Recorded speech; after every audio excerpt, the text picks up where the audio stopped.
Hey, what's up? This is your girl Diamond. I am. I go live every Friday at 7 or Thursday, depending on what I'm doing the weekend. And this week, we are going to talk about color purple.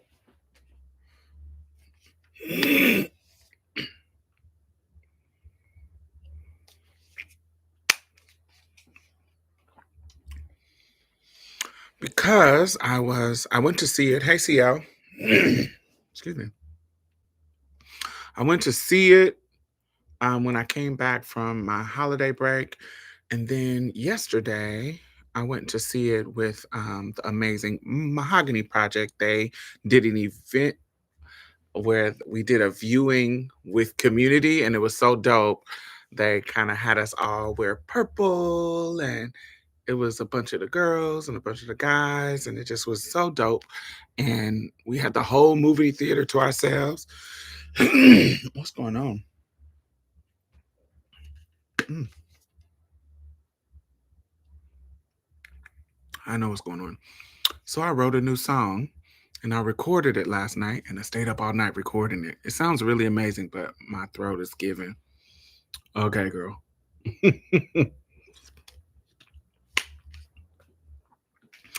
Anyway, so I wanted to talk about some thoughts that I had on Color Purple and some things that I think it'd be interesting for us to think about when it comes to the characters and the movie. Thank you, thank you, thank you. A little cozy, warm sweater and a turtleneck, little page boy hat, ponytail, a little synthetic. Comfortable. It's been unusually cold in Houston, so this was cozy as I ran my errands today. So I was really, really comfortable. Hey, Miss Polk, how are you? Before I get started, I want to make an amazing announcement. I have been voted to be one of the Harris County commissioners. So I am officially a public servant. They announced it on the 19th of December, but I didn't know about it until recently. I knew it was coming, but I didn't know they had announced it. Plus, right after I went out of town for my just for the holiday, so I didn't even know they had announced it. But then they did. Out Magazine did a piece, and then I realized that they had announced it, and I was like, "Oh, that's dope!" So it is. I am Commissioner Stylz now here in Houston. Is that's so dope? Like it's the first. I know other cities like New York or San Francisco. They have like a LGBTQ commission set up by the city.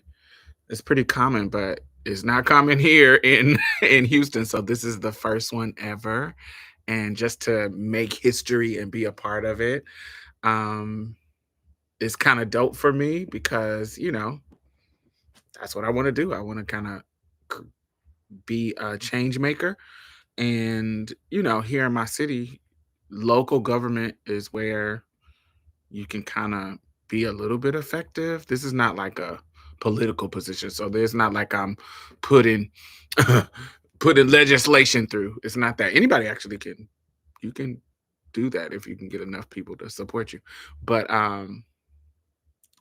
as a commissioner in this particular position, we are able to actually advise the mayor and advise the courts because it's actually court um, like any kind of cases or stuff like that. So just to be in the room as a black, feminist, progressive, um, pro.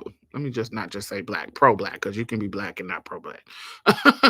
A pro black, a pro womanist, a pro queer, somebody who centers, um, poor folks and marginalized people to be in the room, even if I just to be in the ear of somebody who may be a change maker is dope for me. And so wherever I can pull some strings or be effective, that's what I'm gonna do. And to do it a part of this amazing city that I call home here in Houston, in a city that I feel like I became a woman in. I was born and raised in Indianapolis and Boston, and kind of came of age there in Mississippi while I was in college. While those are, I also consider my homes, Mississippi and Indiana, um, where I became a woman, like an independent woman, um, was Houston. And so this city has become a part of my heart as well, just as much as my home cities and my college town.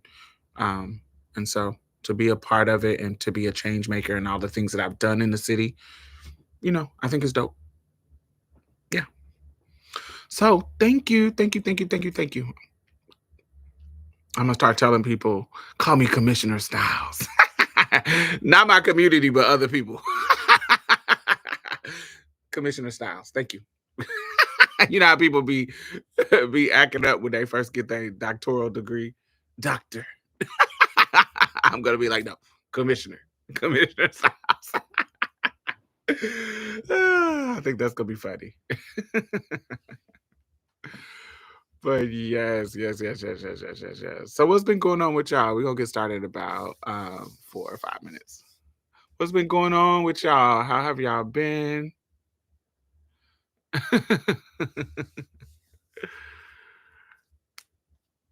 I have had just a kind of laid back week. Y'all know how it is after during the holidays, like during New Year's, of course people are going back to work this week or next week.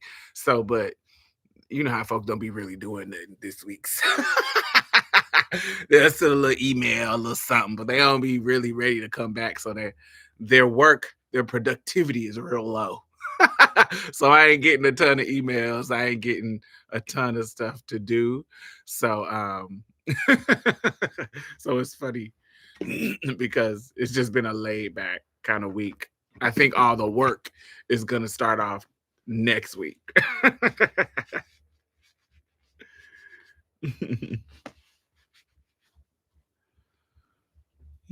Hey Michelle, Gigi.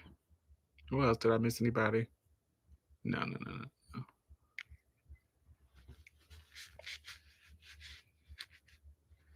Life of a transsexual female.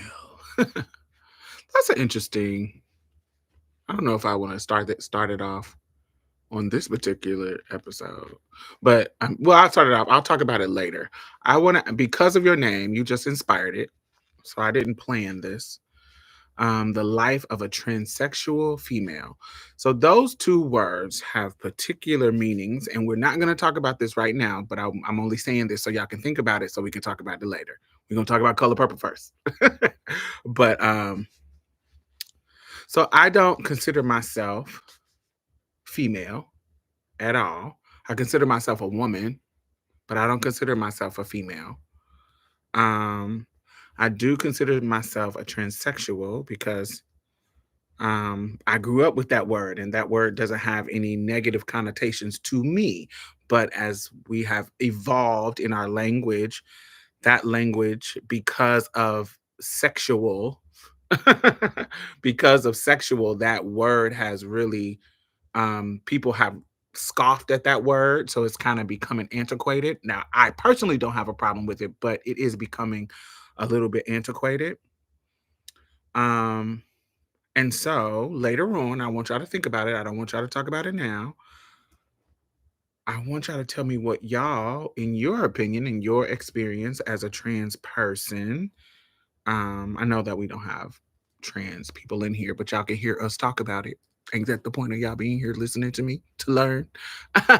But if you are a trans woman, do you consider yourself female? And if you are a trans man, do you consider yourself a male? I tell y'all all the time that one of the problems that I think people have with understanding some of our experience is they conflate male with man and female with woman. They mix the two terms. And I think there is a difference, a distinct difference between female and woman. I don't consider myself a female, but I do consider myself a woman. So, and I can explain that later. So I want y'all to think about it. We ain't gonna talk about it now, but I want y'all to think about it and tell me what your thoughts are later. Okay. um, all right, so let's get it started. We at the 10-minute mark. So how many of you have saw the new Color Purple? Hey Dot, hey Funky Brunch. Thank you. Hey Ann. D Dot Fresh 33. Um, how many of y'all, so have y'all seen the new Color Purple? Have y'all seen the old one? That was interesting. I had to block this dude on, which is hilariously that I had to block him. But I had to block him, not specifically because of this reason, but this reason led to me blocking him. So we matched on the dating app and he asked me what I was doing. I was like, "Oh, I'm actually out and about with some friends because I had went. Um, have y'all read the book? So have y'all seen the new one? Have y'all seen the old one? And have y'all read the book?" Um, and we matched, and he asked me where I was at. And at the time, I just told y'all I had went to the Color Purple viewing with Mahogany Project, and it was a big old deal. A bunch of people was in there. We had the theater to ourselves because it was a promotional. We had got viewing or whatever. Anyway, so I was telling him that I was out and about at that event. And he was like, "Oh," he laughed and said, "Oh, I haven't even seen the old one." And I say, "LOL. I said, are you biracial? Do you got a white mama?" And I put LOL and I was literally joking, but but he says, "Hell no, what you mean? What are you talking about?" And he was like, "What you mean? You're ignorant for judging me about not seeing that movie. I'm hood and da da da." He goes into this long rant about being from the hood. Now, mind you, I'm playfully joking. Like like you can tell, I put smiley faces, LOL. And I'm playfully joking. So part of me is joking, and part of me is the part of me that is serious is I feel like as a black person, Color Purple is a part of the black cinema lexicon. Like if you haven't seen Color Purple and you're a black person, I question some things. It's kind of like what are y'all tell me what are some films that you feel like I know we're not a monolith. I know that. But there are some things that are part of our culture. Like if you tell me you ain't seen near part of Roots, I'ma be like, you ain't seen near part of it, like a clip or something. You ain't seen Roots. If you ain't, let me see what else. You ain't seen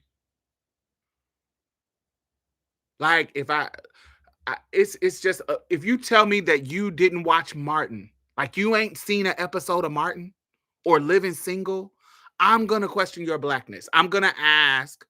I'm not saying that you have to do this, but I'm gonna ask questions to see why haven't you watched these things? Like these are God. What is going on? Some kind of thread in my eye. Yeah. So what's love got to do with it? Temptations, Five Heartbeats, Fresh Prince, Players Club. Yes, that's what I'm talking about. If you haven't seen these films, I need to know, where did you grow up? Who is your family? Because you had to run into these films to get a reference, to get Friday, Menace to Society, Waiting to Exhale. You ain't got no reference to Good Times. Like if I say Dolomite, I'm not Dolomite, even Dolomite. But if I say Dynamite, you ain't gonna get the joke. I didn't watch every episode of Good Time because that was kind of before me, but I know. Damn, damn, damn. I know. You get what I'm saying? You got to know these black icons. Jeffersons, 227. If I say Mary, if I say, you ain't gonna get my joke if I say Mary in that certain kind of way. Sanford and Sons, yes, these are part of the black cultural canon. And so if you haven't seen them, I need to ask you questions. I it's not that I don't believe that somebody black in the world hasn't seen them. Somebody may not, but there's a reason why, and I need to ask questions to figure out that why. And if you have not, my joking question My joking question is gonna be, do you got a white mama? Are you biracial? You get what I'm saying? Because ain't nobody with a black mama ain't seen Color Purple or have any reference to Color Purple. No reference to Color Purple at all. I'm sorry. That's weird. That's weird. I don't believe you. And if it is, there has to be a reason why. It's very rare. You either grew up, I don't know. How can you not see Color Purple? So I jokingly said, are you biracial? Do you have a white mama? LOL, Laffy Spice. And he went into this rant about being from the hood, about being, I was into sports. I wasn't into sitting at home watching movies. And it just was this bad, like, what? Not all these excuses that did not explain anything. He went, I come from a time. Now we're the same age. So this is not some older man talking to me. We the same age. I come from a time where we weren't just sitting on the internet. We went outside and play. We went outside and we weren't just sitting in the house watching movies, letting the TV raise us. Bill Cosby? Like, who is this nigga? Who you think you are? Bill Cosby or something? Like, what? Because y'all remember, y'all might not remember that. Maybe y'all do. Y'all remember Bill Cosby went on a whole rant about before his, this whole, before his demise, when he was still doing what he did, but he was on this high horse about the kind of chastising the black community about how they're raising their kids and da da da da. He went through on this whole little rant. Y'all got to look it up. But one of the things is he was implying is that, y'all got the TV raising the kids. And I'm like, nigga, I come from the era where you had to be in before the street lights came on. I'm not no young tender. I'm over 40. Fuck out of here. Don't talk to me like I'm some fucking Gen X or what is it? Is it Gen Z or whatever? I don't know what it is. Alpha, whatever. I'm not no little thing, young thing out here. You ain't. I still saw the Color Purple. I still saw the Color Purple. I still saw cultural things that were, Soul Train. There were just things that were a part. If you are a black person, there were things, and proud to be black. There are some things that just are a part of your cultural lexicon, canon that you know about. And so I had to block him. I didn't even have any energy to have the conversation no more. I was like, all right, baby, we about to get up out of here. Block. Dude, I'm out.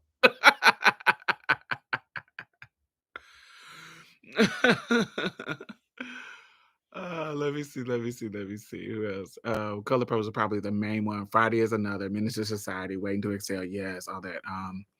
Who else? Yes, even if you don't like it, how do you not know these things? from the beginning of your family, from being in your family.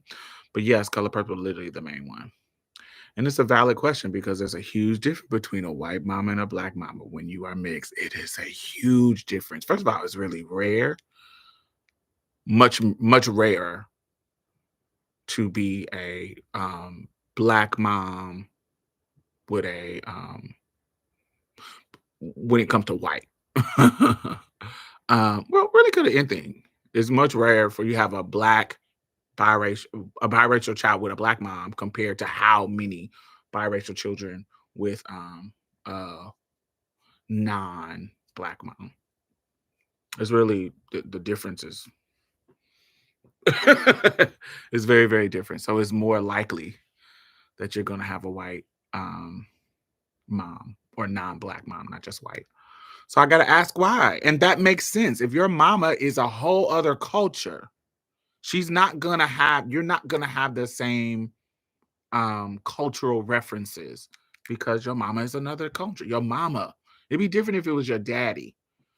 But your mama, you came out of her womb, she took care of you, so she's gonna teach you her culture. It ain't gonna be, honey, other culture. So it's gonna be a very different thing. And how she navigates the world is gonna be very different. So she's not gonna relate to color purple in the way that a black mama would. She's just not. And that's not saying that we're a monolith. There's a difference, but it's just gonna be very uncommon.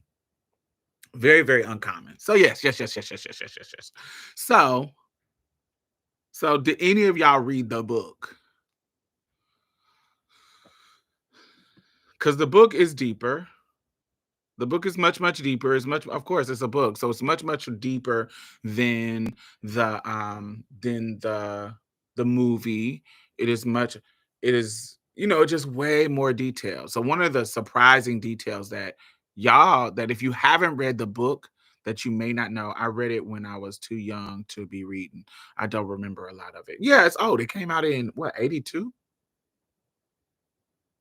I think it was like 82. Yes, one of there's tons of more detail, but one of the details that I love about the film is a character that we don't get a lot of details on. So that's why I'm picking this one to talk about is Squeak. So Squeak, y'all know the one in the old movie and in this movie. But in the old movie, Squeak is like, Hoppo, who this woman? Hoppo's new girlfriend after Sophia leaves him for beating her up. Squeak is actually the one. You're just a big heifer. Yes, her. That is Squeak. Mary Agnes, the one that leaves when Celie say I'm leaving with she leaving in I'm leaving with Suge. Mary Agnes say, I'm leaving with Suge too. So what you don't know if you haven't read the book. So when Sophia goes to prison for saying hell no and punching the mayor, what you don't know from the film because they don't go in detail about Squeak. Squeak is the biracial daughter of the warden of the prison that Sophia goes to. And so Squeak, even though they had that fight and that history, Squeak is the one who goes to the jail and to figure out how to get Sophia out of jail. And in that process, she actually get raped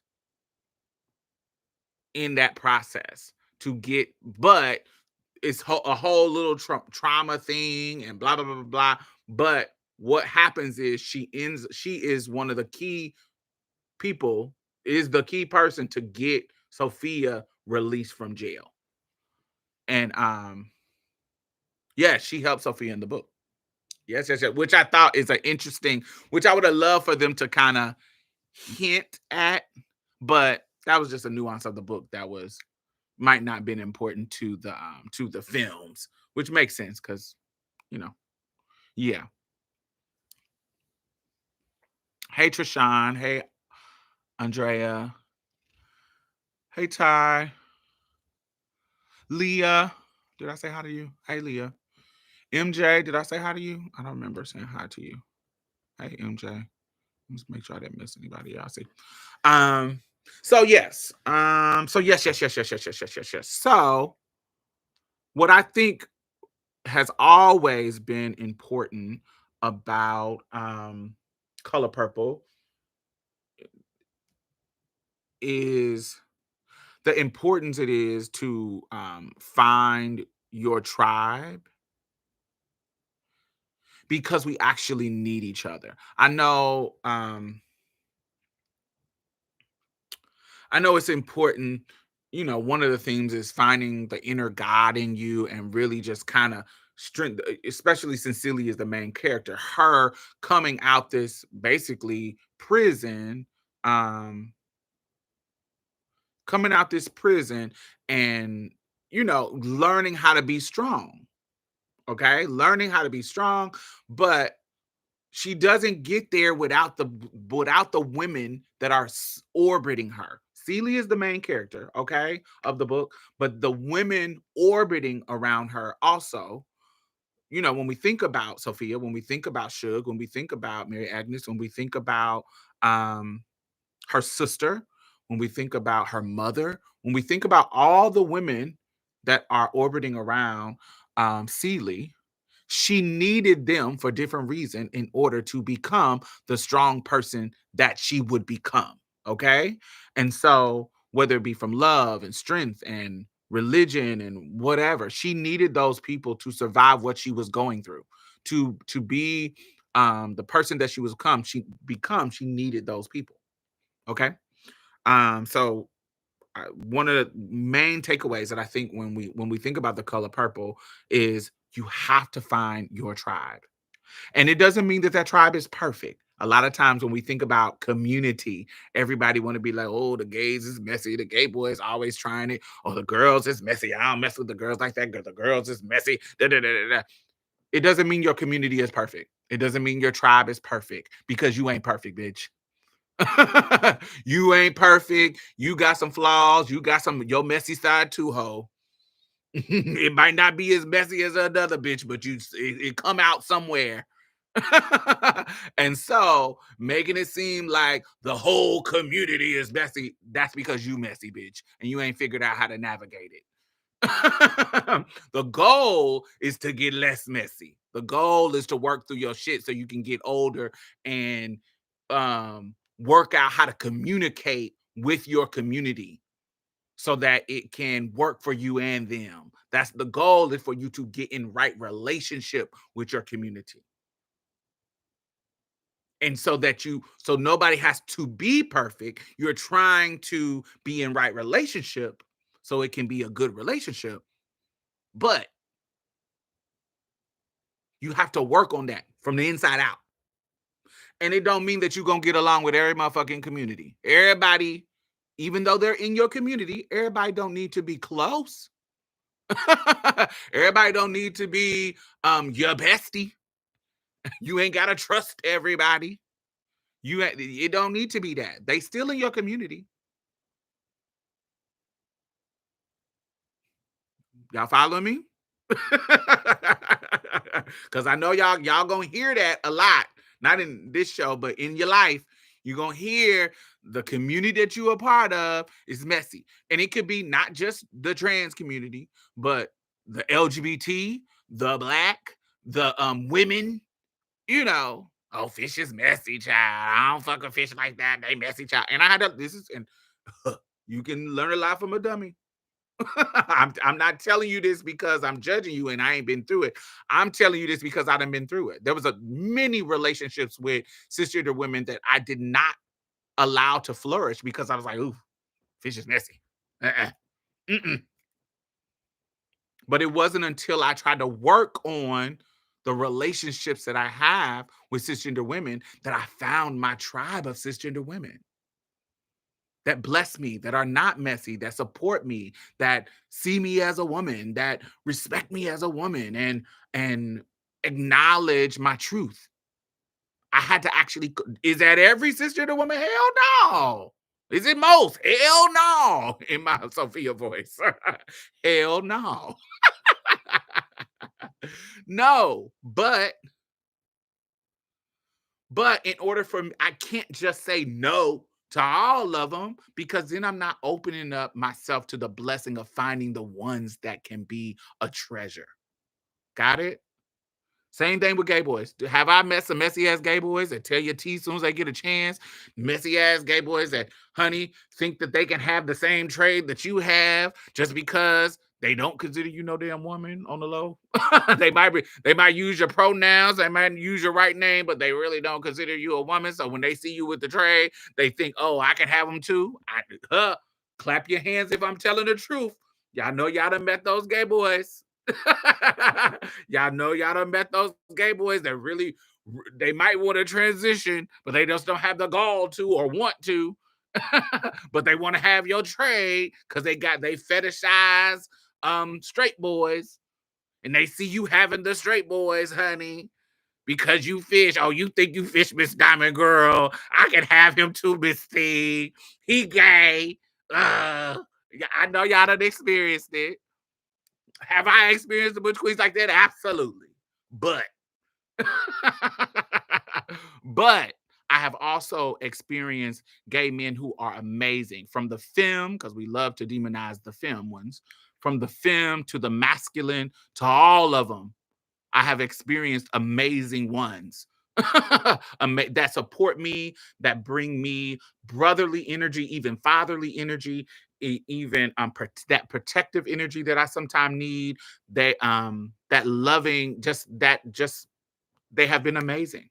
But if I said all of them was messy, because a few of the messy ones that I got, that I have ran across, I wouldn't be able to allow the relationship to flourish because I was too busy blanketing negative experiences across a whole damn community when we know that we are not a monolith.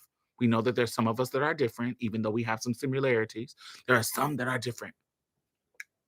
And so opening up to understand that, to believe that, and the same thing with the trans community. I've had some shady sisters. So I wanted to emphasize that importance of finding your tribe. It could be one, it could be two, it could be three, it could be four, a couple of people. It don't need to be a lot. It could be one. Don't need to be a lot, but one person that you are intentionally trying to be in right relationship with. Okay? Not this. There are some people in your past, especially if you are part of a marginalized identity.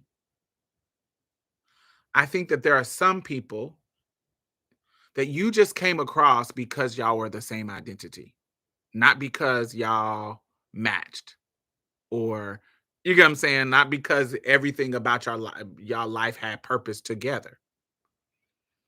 There's some people that y'all just match identity, but y'all don't have the same values at all. There are gonna be some people like that you run across. Y'all just don't have the same values, but y'all have the similar identities.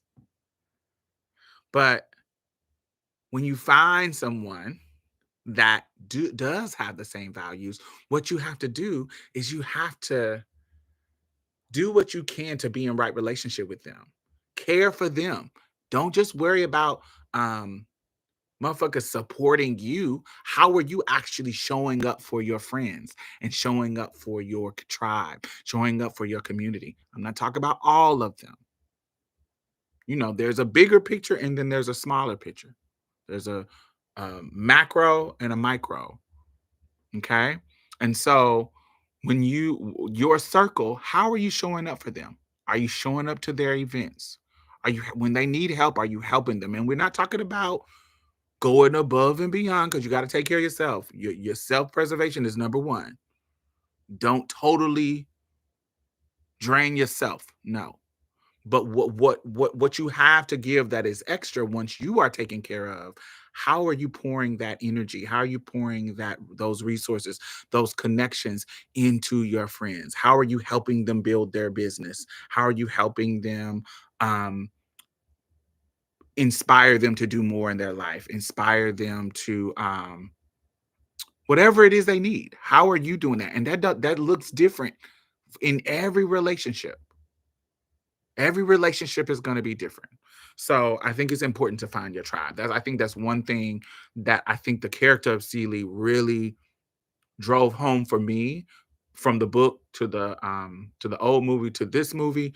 Just really finding your tribe, because you need them, because there's something, even the God in you, and it don't need necessarily need to be God if you're not religion, but the purpose in you, the talent in you, sometimes you can't figure it out on your own. There can be some mental blocks, can be some disabilities, there can be some just a vision of yourself that you can't see for yourself. You're great. Somebody else might see a greater vision for yourself that you can't even see until they unlock that vision for you.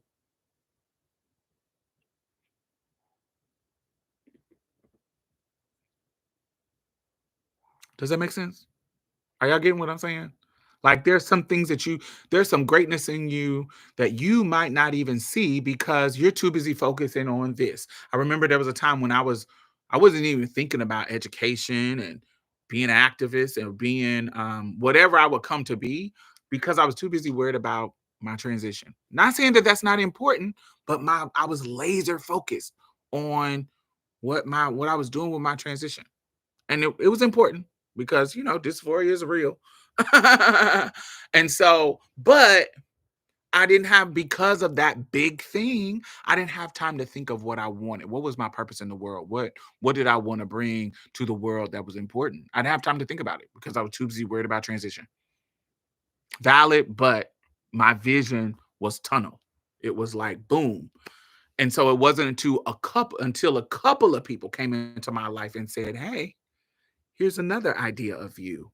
Here's some other this is the not idea of you like they're creating you, but this is the amazing part of you that I see, because you can't see it, because I'm my eyes see you."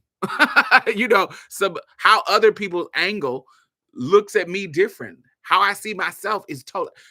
Have you ever listened to yourself? You recorded your voice, and when you record your voice and hear it back, it sounds totally different than how you hear yourself. That's what I mean. Like, how you hear yourself is your voice from inside your head. The tone, how it resonates in your nostrils, in your nasal cavity, how it resonates in you is going to sound totally different than how it resonates to somebody else. And I'm just talking now, I'm talking about your voice, but I'm talking about you as a person as well.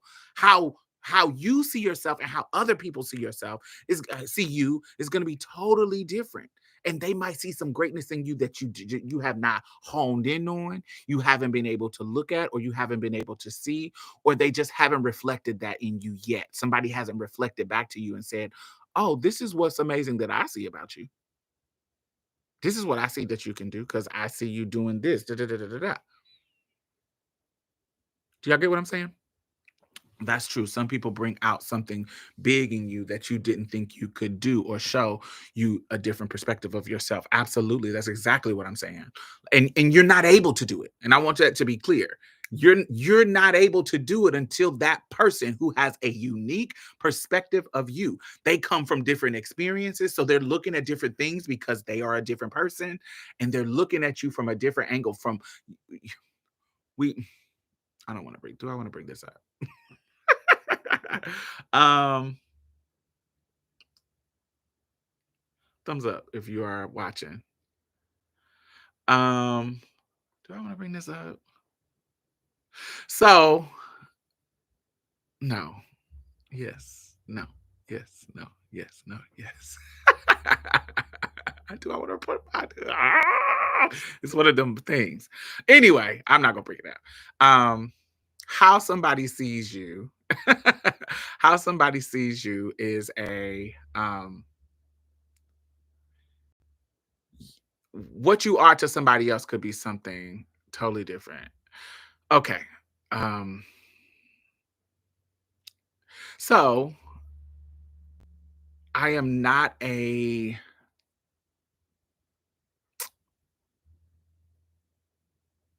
I love to consume shit. Okay, so this is me consuming this person is not a support of this person because this person I do not support, but I consume their things because it gives me an insight into this type of person. So I recently watched Dave Chappelle's comedy show to see what was happening because somebody told me that he was doing his same little shit. So he had, of course, he started off talking shit about trans people. So clearly, you know, get off our nuts. But like many black men, the one on Netflix, yes, like many black men, they have a particular perspective that is really focused on race and really focused on them being men. Um, and that's just common. But one of the, if you watch it, which which is why it was questioned, do I want to bring this up to promote it? But if you do watch it, there is a moment where he is talking about that I think is there's a couple of look, I'm a black person. I'm a black person, and there's sometimes just like what's up boy? Dr. Umar. Sometimes, a broke clock is right 2 times a day. I love that saying because they be broken, but sometimes they be right. Sometimes there's a perspective, especially racial analysis. Sometimes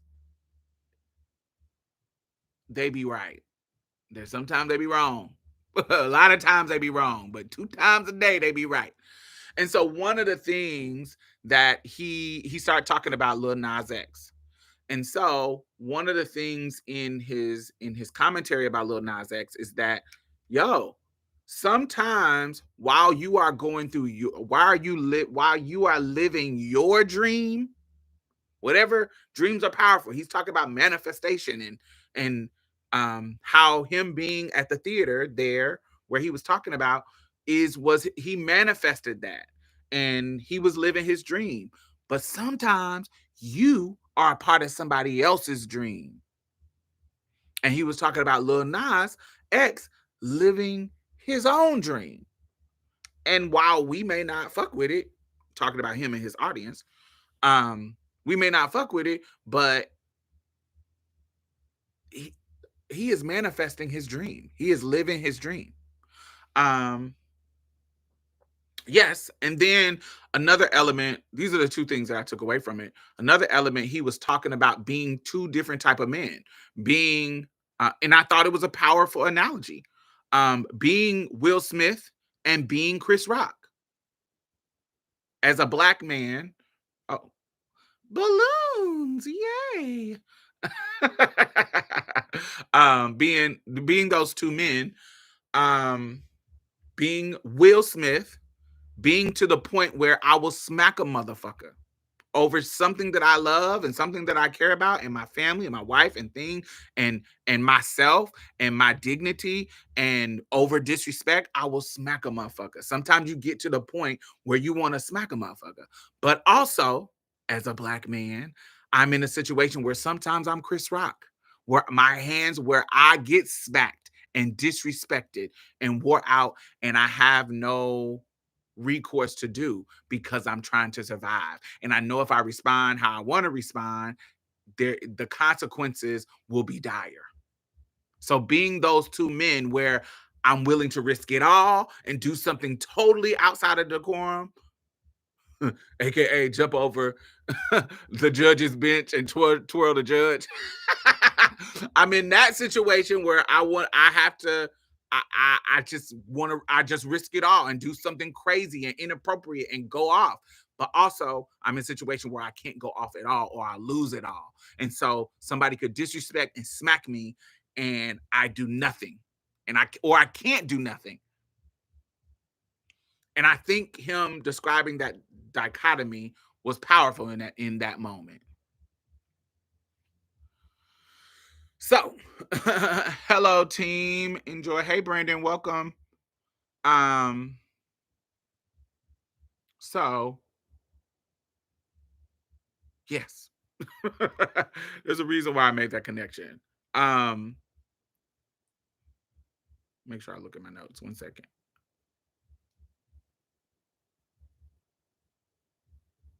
Um, yes. So back to that. So I wanted to make that connection. Um,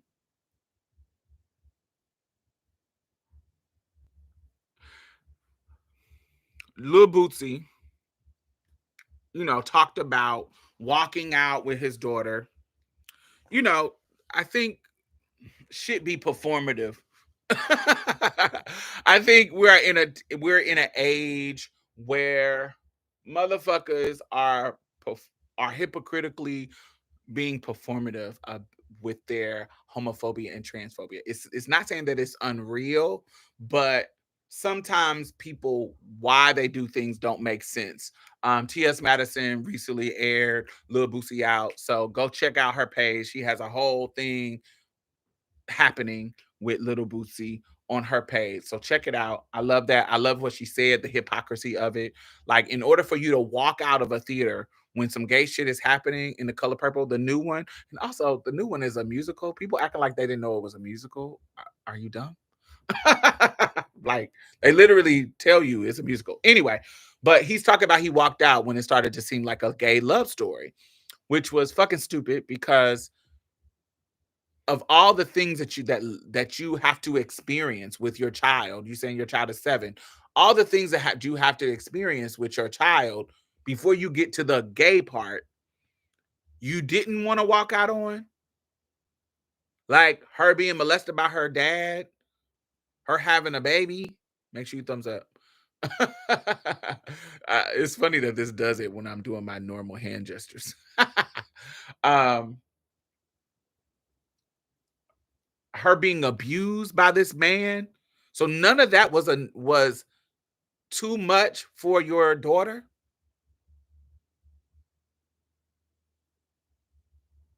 But soon as it get to the people who loves her, the one person who loves and cares for this woman,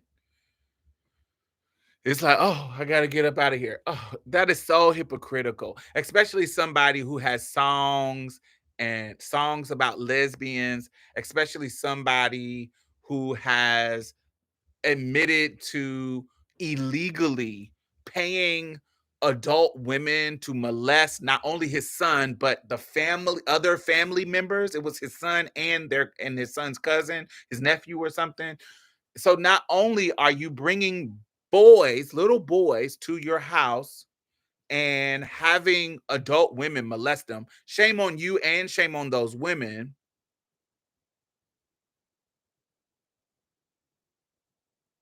She being sold pretty much and her sister being assaulted. Come on, Sherry.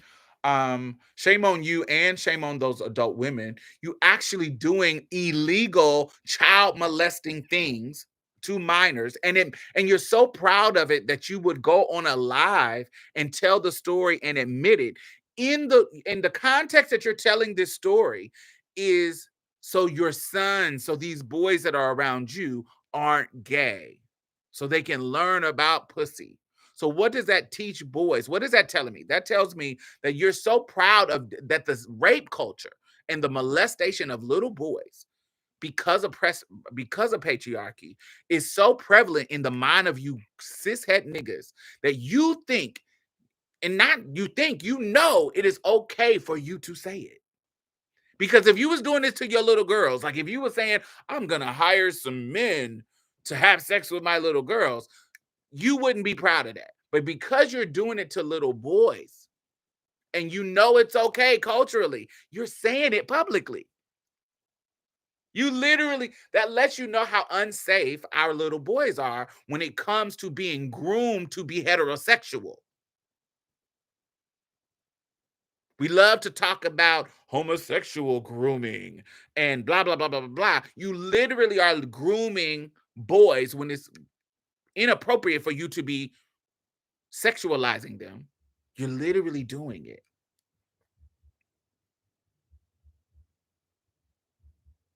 So when these buffoons talk about the LGBTQ community and the trans community, when they try to use grooming as something like we're grooming kids, but ignoring the actual grooming that is happening,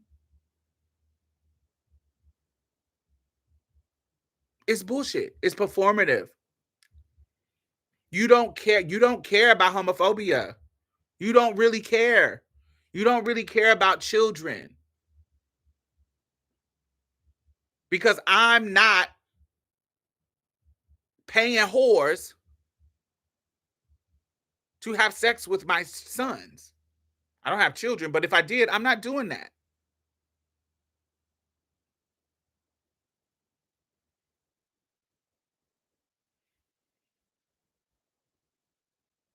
There's no way my brain is going to say, ooh, let me hire prostitutes to have sex with my teenage sons. I'm not going to do that. That's just not something that I think is appropriate to children. And it's common in my community and the community that I'm in for that not to be okay. So why is it in your community, your audience would think that that was okay? That is weird. That is weird. That is toxic. That is gross. That is disgusting. That is toxic masculinity, toxic patriarchy. That is the world we live in. And the irony of y'all bringing it up, oh, y'all don't care about it when it's women doing it to men.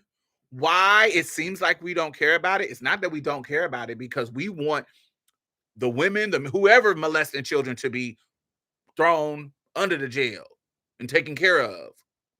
But the reason why you feel like we don't care about it is because y'all don't care about it. Y'all make a joke about it. When men are abused, when boys are molested, y'all make jokes about it. Y'all do, men.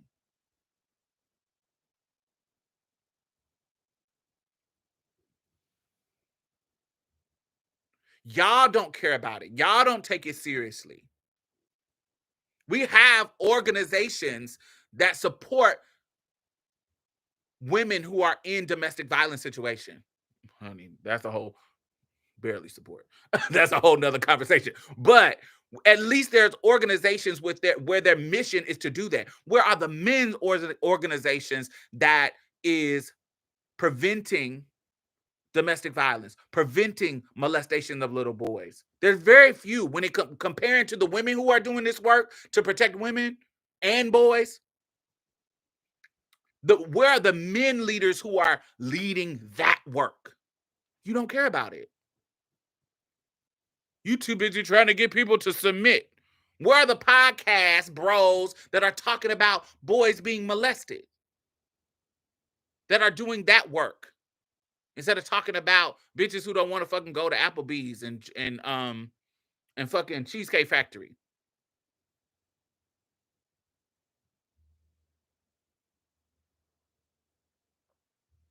Why y'all not have? If y'all care about it, why y'all not having those conversations? But you don't care about it.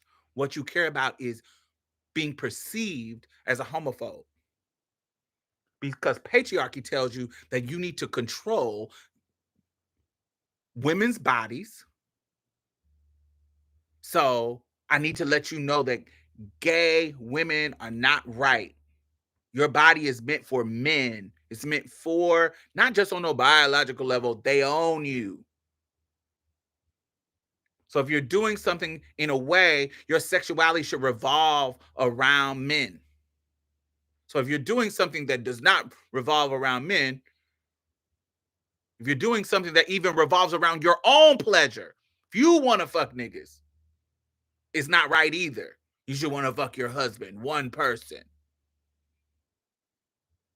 You shouldn't be have all the body counts. Your sexuality as a woman should revolve around a man. That's what patriarchy tells them. And so homophobia does not work when it comes to two women for them. And if you are a man, I'm trying to control you because, boy, you are a man. You're supposed to like women. And if you don't, I need to put you in your place and let you know that you are weak. And that's not how it's supposed to be. And I can get some cool points to my male comrades if I make fun of you, if I keep talking about Little Nas X, if I keep talking about Zaya Wade, If I keep talking about homophobia in a negative way, I dog whistle to my other male toxic audience. I dog whistle to them to let them know that I'm a real man. It's not because I care about little boys. It's not because I care about women. It's not because I care about children. It is me dog whistling to my audience that I'm a real man. It's performative. That's what it is. So clock that. But what I also, because I'm done talking about him, because what I also don't want you to do is minimize Color Purple down to sexuality. Yes, they were having a lesbian experience. Okay, they were having a woman. They were having a love between two women. Yes, absolutely. Okay, but intimacy is deeper and more important than and deeper than sex.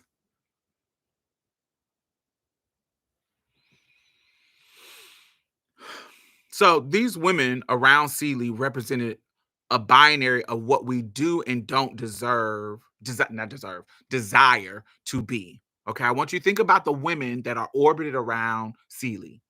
Okay, so first one to come to mind is the lesbian affair, Suge. Okay, Suge is attractive, desired, confident. She has men wrapped around her finger in a way, to an extent. Okay, this is something that she's considered to be beautiful. This end attractiveness, all the things that people desire to be. She wants to be wanted. She wants to be confident. Da da da da da. As opposed to what that Sealy being undesirable. Okay, undesirable, not confident, weak. Um, all these things. So there's a binary there. Okay. Then you have Sophia, who is a strong, no holds barred fighter. Don't let people run over her, as opposed to Celie, who is weak, not a fighter, not strong. When we're introduced to her, that's the trajectory of her life. It was where she gets to be strong and gets the courage. Okay, but when we're comparing her to the women that are around her, she's submissive and you know she gets in line with the prison that she is literally in. Then you have, there's a freedom that comes with Suge. There is a freedom that comes with, thank you, Brandon, Jinx. There's a freedom that comes with Suge, and there's a freedom that comes with Sophia, when she's like, "Oh, how about putting his hands on me? I'm about. I'm packing my babies up and move. My tribe, my sisters came and got me. You ain't gonna put your hands on me. We gonna be fight. We gonna tear this house down. I ain't Sealy." There's a freedom. We got to figure it out. But what I want you to understand is, no matter what's going on with these women, it's only so much power that they got. Because if you think about Suge, yeah, she has a freedom. She's going to Memphis and da da da da da. She's still inhibited by the need for the love of her father. That trauma is still there. She is still being objectified by men. Look at how people talk about her. Look at Mr. Albert's father, how the people in the city in the town talk about her, how she's looked at as this loose woman. She's looked at as this this Jezebel, and that limits her in a way. Okay, yes, she's the queen of the juke joint, honey, but she still has is being gatekept. um she's still being gatekept from her spirituality, even though they can't affect that. Because one thing about Suge, that's one thing about her character, is that spirituality, that God in her relationship to God, it doesn't go anywhere. Do you feel what I'm saying? Like when she was sitting there, when she was walking through that field of purple flowers, and she was telling Celie, "Hey baby, Like, God wants to be seen. He wants to be praised. If you walk past the color purple and you don't notice it, it's disrespectful to God. And like she's literally ministering to Celie, even though Celie is like, motherfucker, God took my sister, God took my children, he got me in this motherfucking house, sold to this man that's kicking my motherfucking ass. These kids is raggedy, tearing up the house. I gotta clean it every damn day. Da da da da da. Celie is like, man, I don't know about that bullshit you talking about. About God, child. You get what I'm saying? She has this she's bitter about God. Can you relate? I know I can, not right now, but I can about in my past. There was a bitterness when it came to God. And here go Suge giving her literally a sermon about the color purple, about God wanting to be loved and wanting to be praised. And it's not being about vanity, it's about sharing a good thing. It's about knowing when something is good. So anyway, so but all of these women are affected by patriarchy. Look, Sophia is this strong fighter, and everybody says, okay, when you watch the film, it's easy for you to be like, yeah, I want to be a Sophia. I wouldn't let no man hit me. But how far did that fighting spirit, while it could have got her out of the grips of a Hoppo, that fighting spirit turned around and got her even more locked down in a whole other situation. That fighting spirit got her in prison. So once again, the patriarchal world, white supremacy, patriarchal world, snuffed her out because of that fighting spirit.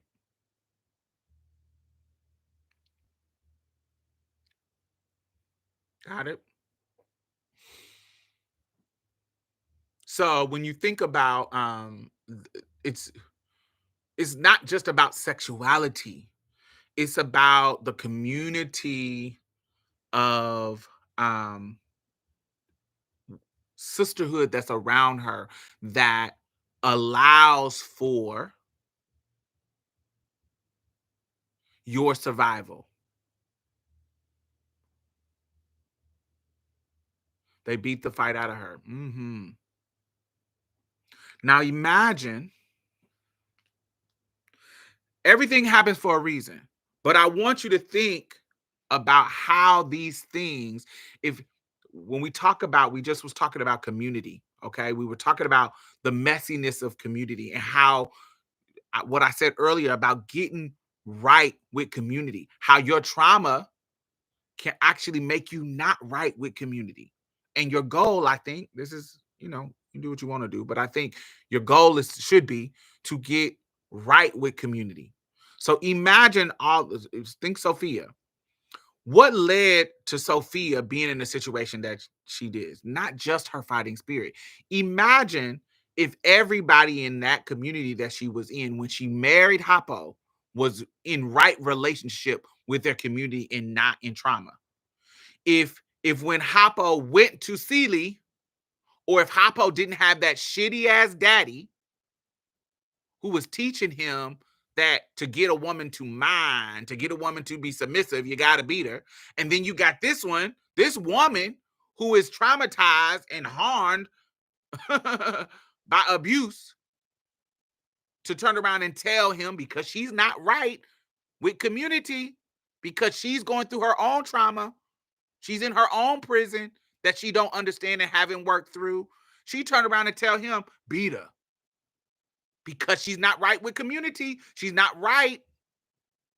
No fault of her own, but she's not right with community yet.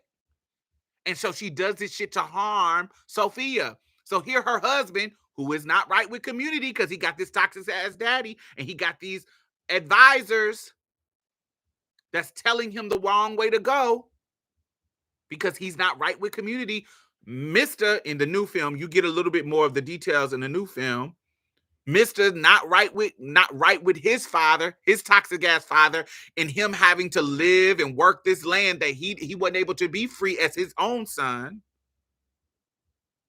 And the whole town is, yes, the whole town is traumatized, but it's traumatized because we, this is, what also is beautiful. I want to go back to that. Let me finish this. So, because of this, not this toxicity in this community, it leads to him beating on Sophia. Sophia leaving the safety of this love, because her and Hoppo clearly was in love and happy with each other.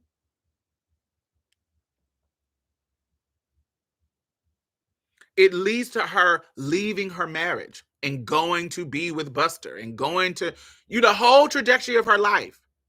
And then boom, she doesn't have the protection because white supremacy is going to white supremacize.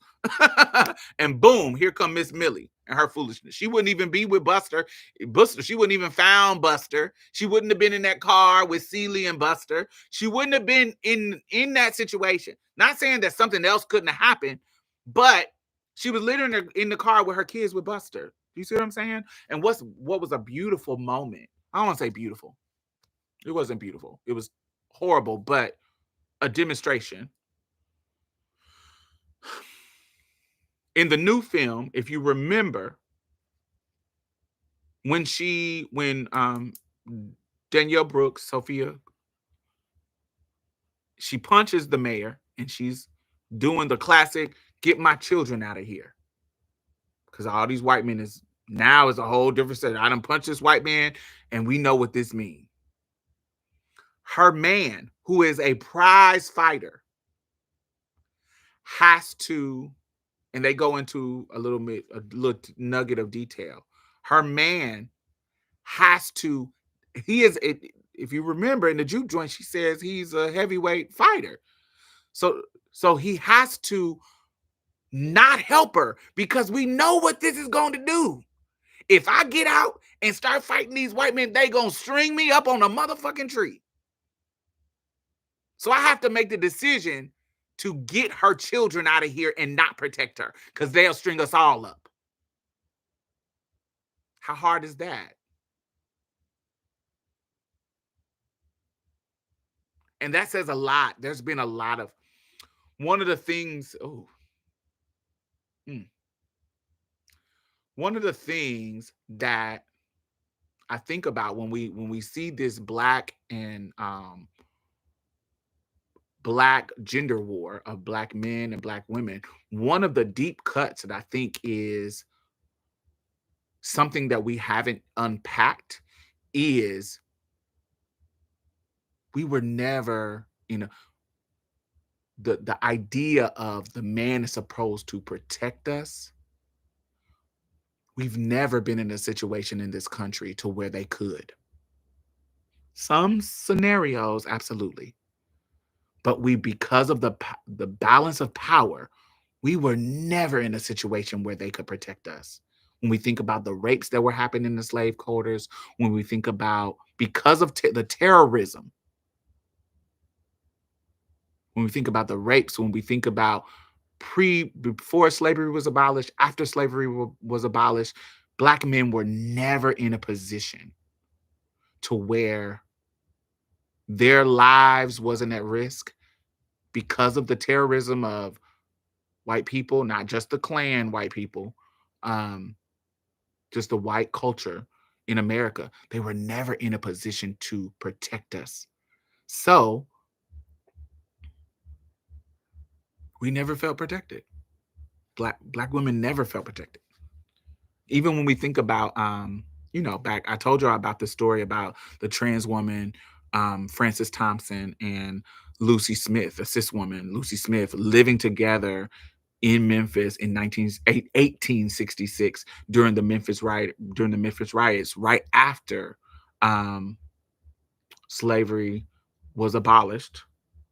And they were raped by a group of white men because white men use their sexuality, use their power and sexuality to upsert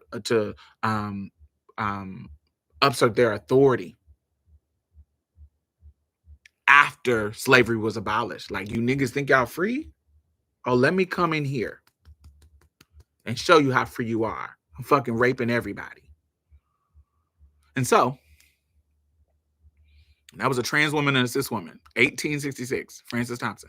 So nobody was safe and there was no men to protect them. And in that case, men couldn't do it because they would have killed them. So there was never, we always had to fend for ourselves. So think of how emasculating that could be when we are talking about, because of patriarchy, and most of them are invested in wanting to be a part of that system. Not saying that it's okay, but that has to be emasculating. And think about the clash that that creates between the genders. Not saying that is right, but think about the clash that that creates. Centuries of that clash. So I wanted to talk about the whole town. What we are seeing, and it ties with that. What we are seeing is,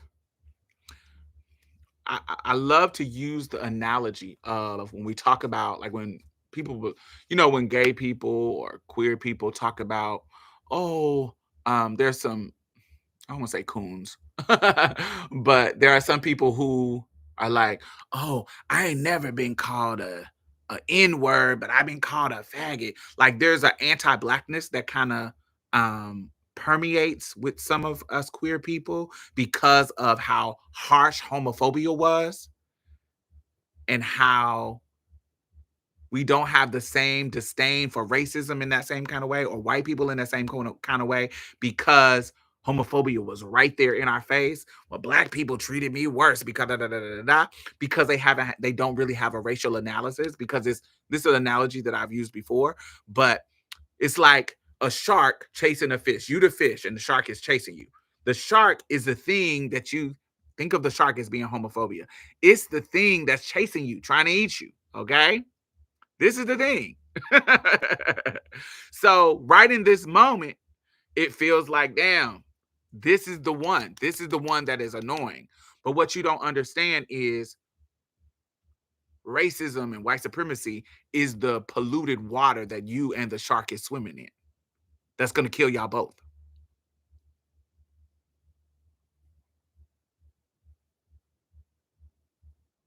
Feel me? So, to the fish, this is the most immediate danger. So it feels like, ooh, this is the one, this is the one, this is the one. But the toxicity is all around you. Y'all swimming in this. And when we think about Color Purple,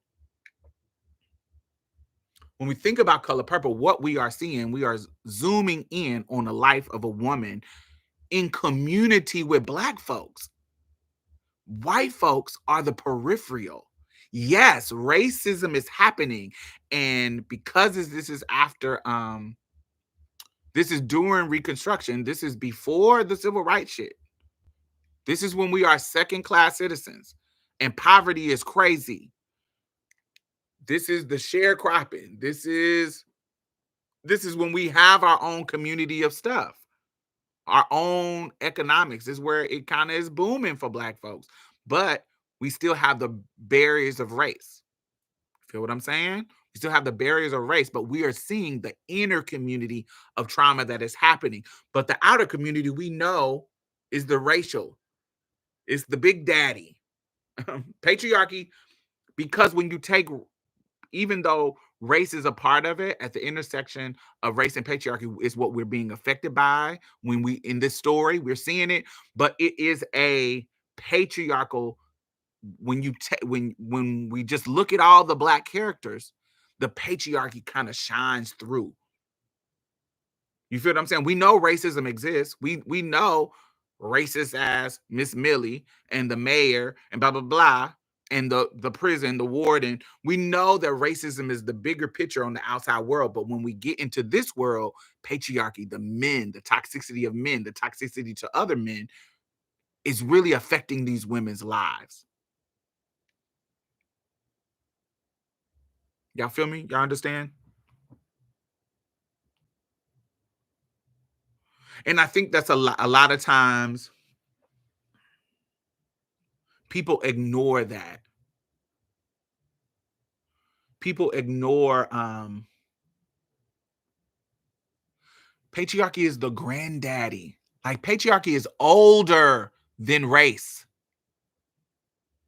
Race came in the 1600s. Motherfuckers was about being about about they tribes. Where they from, what tribe they from, da da da da. They wasn't on no motherfucking race shit.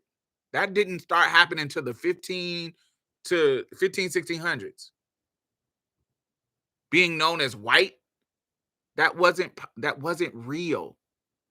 That wasn't created prior to that. But patriarchy, the oppression of women, the oppression of females, that goes back to Mesopotamia.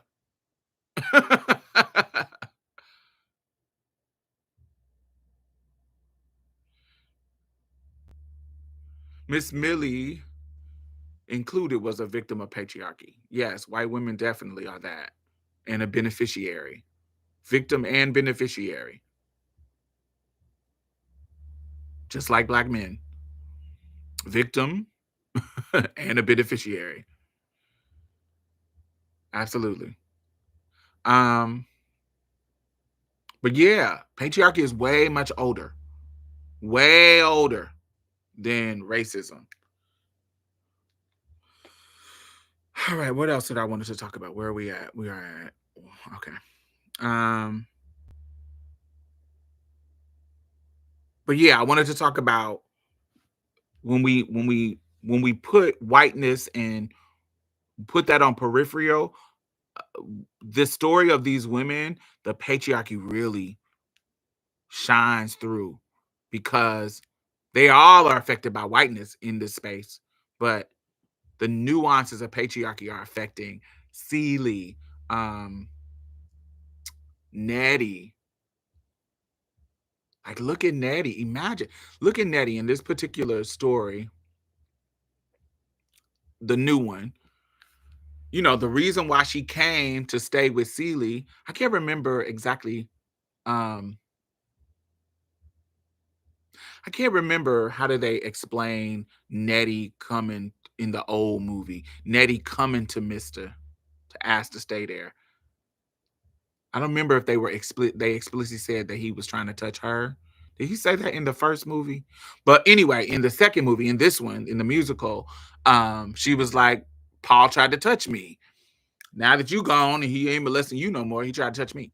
And so look at that. Look at that. Like her having to go from that to come to Mister's house, try almost get raped by him. Did she try her in the first one too? Okay, yeah.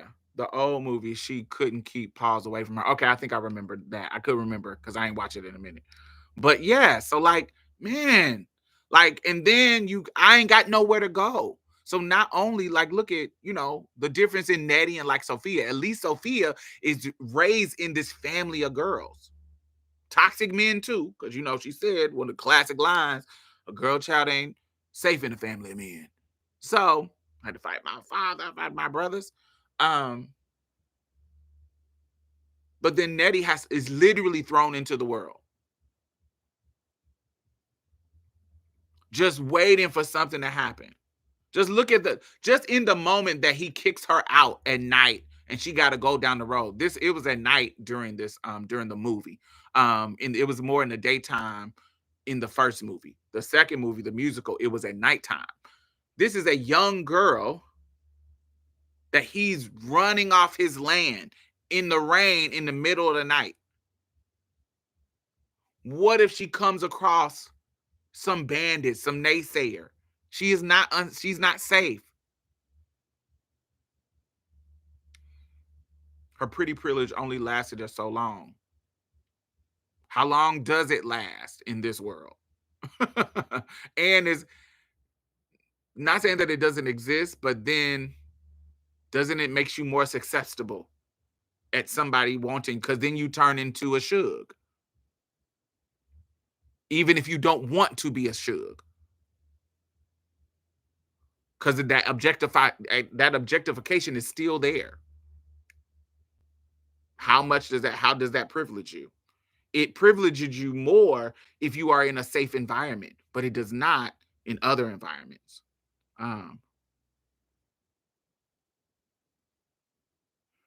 let someone else get you. But even unintentionally, because of the way of the world, when we think about LGBT youth, they are 40% of the homeless youth in America is LGBT youth. Google it. Look at all the studies. 40% of the youth that are homeless in America is LGBT. Do you know how many stories of young LGBT folks who have told me that I have ran across that they had to sleep with niggas to have a place to stay? I've seen it happen in the ball scene. I've seen it happen on the street. I just have seen it and heard about it happening because they don't have nobody supporting them and they're out on the street. They got to sleep with niggas and, oh, I got to sleep with you raw. I can't even use a condom. So here I go. That put me at other risk at this young of an age.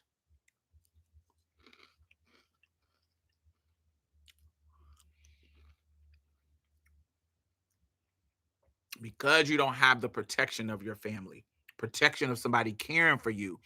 It just makes you susceptible to the worst things of the world, the predators of the world, because you don't have somebody saving you or protecting you.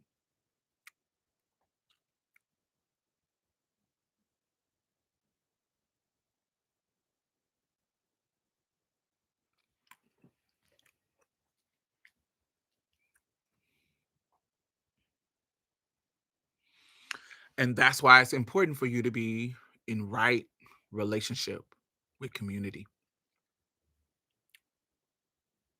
so that you can be there for them people, so that you can call it out. You see some shit happening. What is going on here?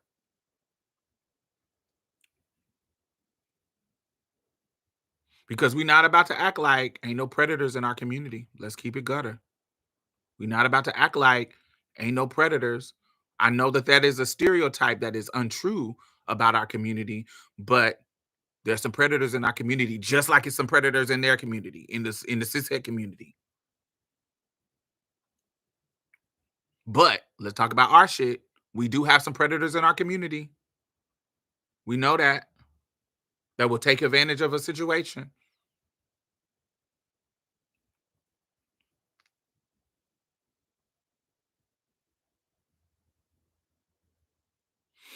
But also, let's talk about systematic oppression too when it comes to patriarchy, because we're talking about how.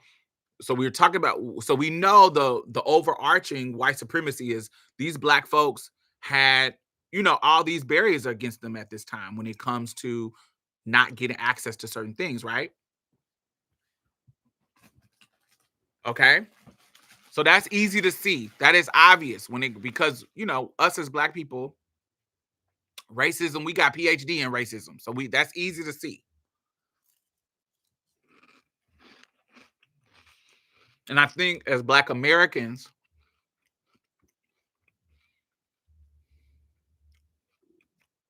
because of the history of racism in this country, racism is like the top of our mind. I don't think patriarchy is. I think we let patriarchal oppression skirt by. So I want to point this out in the scenario. If you have seen the film, if you have not seen the film, okay, we just talked about how, the peripheral is white supremacy and black folks is trying to make it right after slavery. This is during prohibition time. This is during the 40s, the early 1900s.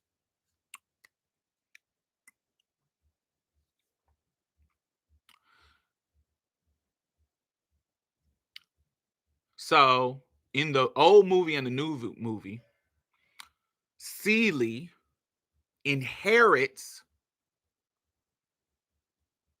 the land of her father, right? The dude who she thinks is her father, right? But she end up finding out that it's not her father.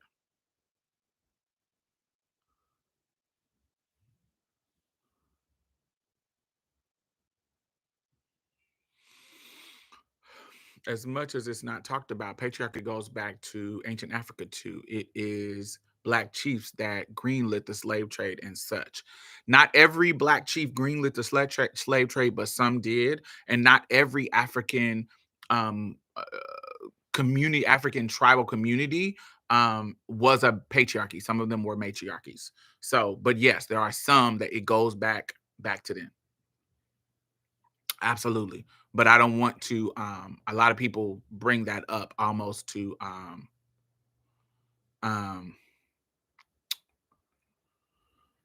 to blame black folks for slavery, or to kind of, not saying that you doing this, but a lot of time people use that, especially white supremacists and conservatives. They will use that to skirt their accountability, their ancestors' accountability. Well, black folks greenlit slave trade and da, da, da. That is a white supremacist talking point.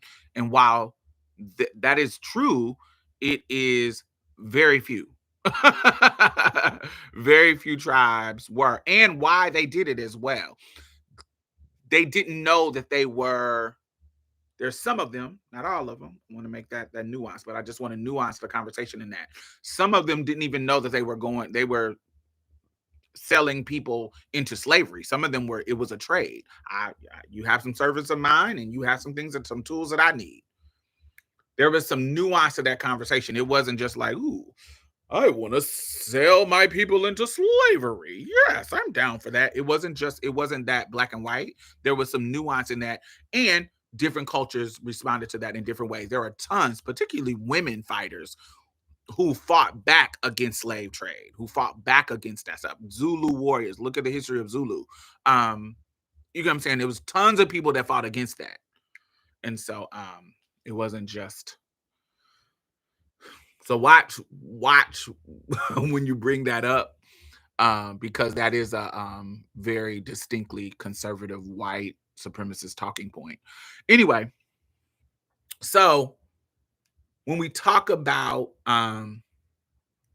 white people being on the peripheral, and we see black people navigating white supremacy, think about Celie inheriting her father's land after he dies. Now, in the new movie and the old movie, what we find out is that he was lying about owning the land. If you know coverture laws, do y'all know what coverture laws is? I know y'all smart. If you don't know what coverture laws is, coverture laws, the bottom line of it is, when you marry a man, you be almost be like merge into him, where he speaks and owns whatever is yours. Coverture laws mean that is covering you. Like him as your husband is covering you. So he gets to get the bank account. He gets to get the money. He gets to own the land. Everything that is yours is now his, and that is by law. And so you can't get a bank account. You can't own land, property, da da da da. You can't get further on down the line, like in the 70s, you can't get a credit card. Your husband, and this is, white women was under coverture laws too. Your husband, I'm going to do a video about this. Anyway, a scripted one. Your husband is the one who gets to, who owns it now.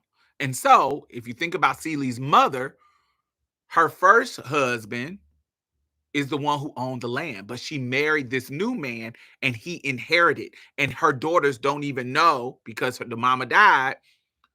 Her daughters don't even know that this is her shit.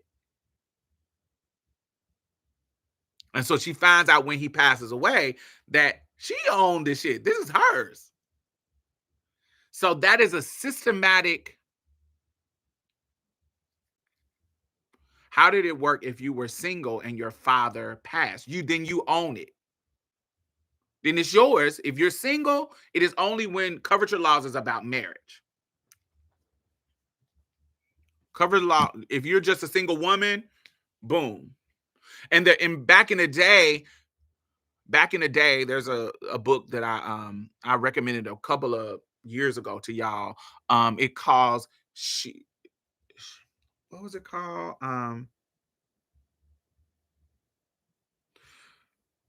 It's about white women slave masters. She owned property. They were her property too, something like that.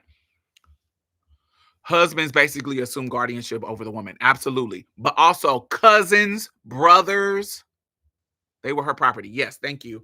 Um, Cousins and brothers also. So like especially during the slavery time, women weren't even permitted into like the market to buy slaves. Like when they did the market and did the slave blocks and blah blah blah blah, they weren't even allowed at that market. It wasn't seen as feminine. It wasn't seen as the right place for women. It wasn't seen as classy. It wasn't, it's like you going to like a bar. You're not supposed to be going to that shit. You are a lady. Ladies don't do that. So what they would have to do, they would have to send their brothers or their cousins or somebody to the slave market to sell and buy slaves. So how white women also are not held accountable for how they play their part in slavery is because it's a patriarchal. Men were seen as the slave masters, but they were slave masters too. But they weren't on the books because men would be the ones doing the transaction for them because it wasn't ladylike for them to be there. So they were just as culpable when it comes to being slave masters because they owned slaves from their fathers, especially like if their dad only had girls, they would own slaves. They would own just like a white man, but they couldn't go and be in the doctrine, to be in the ledger at the slave market because the history shows the men in the slave ledgers selling and buying because the women, it wasn't couth, it wasn't prestigious. I don't know what the right word is. It's missing my mind, but it wasn't okay. Like it wasn't ladylike. It wasn't of class to be in that space because that space was for men. Okay. There was a lot of men only spaces, and even black men. When we see this movie, on Color Purple, there was that not the juke joint, but that space that Sophia came to see Mr. in that was only men supposed to be there. Black men started creating spaces like that too. When we think about the Elks, the Holy Order of the Elks and Holy Order of the blah blah blah blah blah blah blah blah blah. They started creating these only men spaces, mimicking white men. It wasn't dignified. Yes, that's one of the words. It's another word. I can't remember else, but that's a word that fits too. Just like Gilded Age when her son Oscar was over the estate, even though Agnes was alive and well. Boom. That's a not a modern day example, but a modern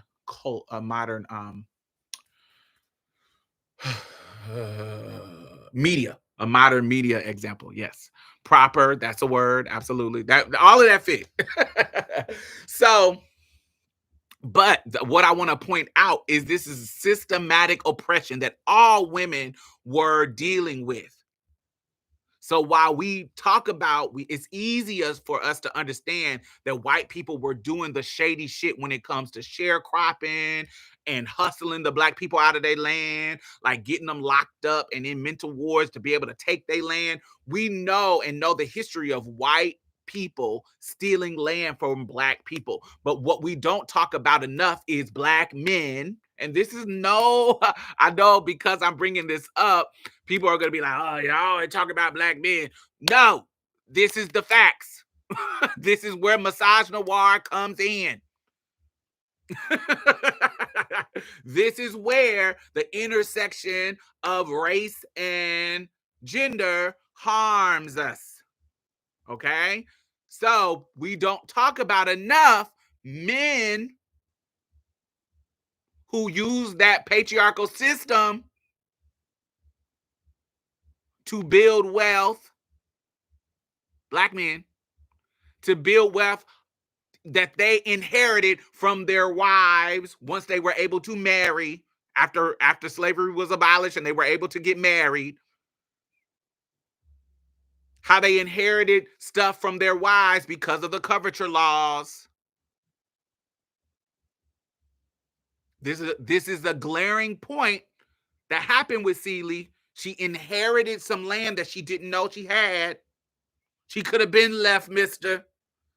But this man who wasn't even her daddy inherited from her mother. And then when he dies, his new wife, who was benefiting His new wife says, "Hey, y'all, this actually wasn't even his land. This is your father's land."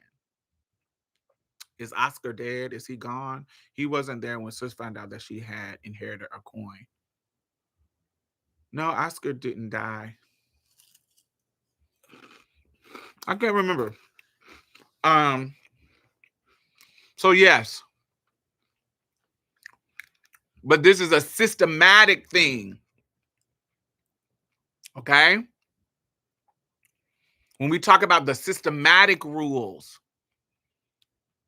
when you talk about just somebody, some personal person that hates women, this is how systematically it was harming them and pushing them out of opportunities.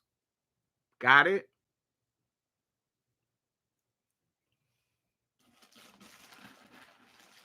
Like, even if he wanted to be shady, I don't know if they had got a divorce, but if Mr. wanted to be shady because he married Celie, he could have came in and took her land.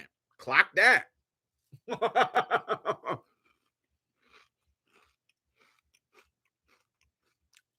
While you talk about everything I'm gonna do is gonna crumble, let me check your land, bitch. Because of coverture laws.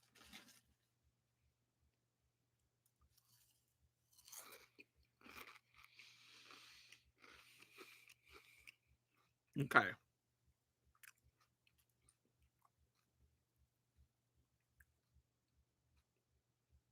Okay. That was my last point. So it is in you. What the talent, the purpose, the skill, everything you need is in you. It starts from the inside out. Yes, we don't survive out here without each other. So you need community as a combination of what's in you and a combination of the people around you. And it doesn't need to be a lot of people. Just a handful of people, just like Celie. She had a handful of people and everybody wasn't close. Some people were. So it's more than sexuality. It's more, they were saving each other. The intimacy of Suge and Celie was, they were seeing each other past the objectification. They were the first unconditional love that each other had. That she was able to be herself and love herself, that wasn't just objectified like men were objectifying her when it comes to Suge. And Suge was seeing Celie's beauty in a way that nobody else did. And even the moment when she said, "You sure is ugly. You sure is ugly." You think I's ugly. You remember? Nah, nah, nah, nah. You sure is ugly. Even that moment when Suge was like, "I don't think you ugly, child. I just was jealous of you and Albert." That's not being in right with community. That jealous spirit, when you feel yourself saying something negative that ain't really true to you, or you being negative, or you trying to harm somebody because of jealousy, clock that shit. She could have missed out. If Celie was a different type of woman, had a different if Celie was like a Sophia type of woman, I like that they left You Show Liz Ugly out of the new one. Absolutely. I think that was a good choice. But in the old one, I think it was a good choice too, because what you realize is what I was about to say.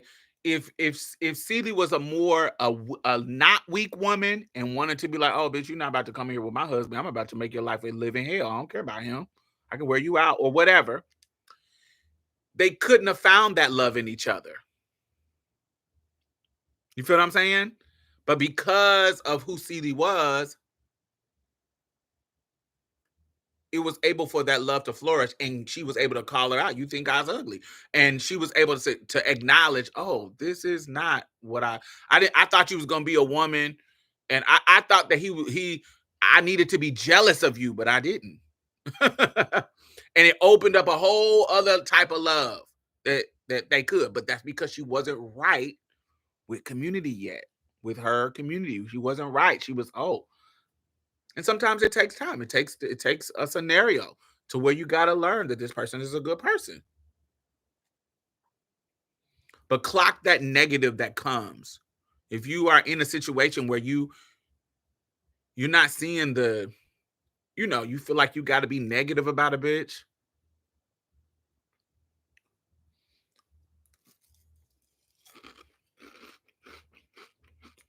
And that's not easy. There's some bitches that I do not like in community. But I don't want them to lose money. I don't want them to lose their livelihood. So I try my best. But acknowledge it. At least acknowledge it. But yes, I enjoy Color Purple. I love it. I think it's a shining, beautiful, black ass womanist story. And so check it out. And so what y'all want to talk about? Oh, I said we was gonna talk about, do y'all consider yourself a female? Celia was in love with Suge before she even met her. So earlier today,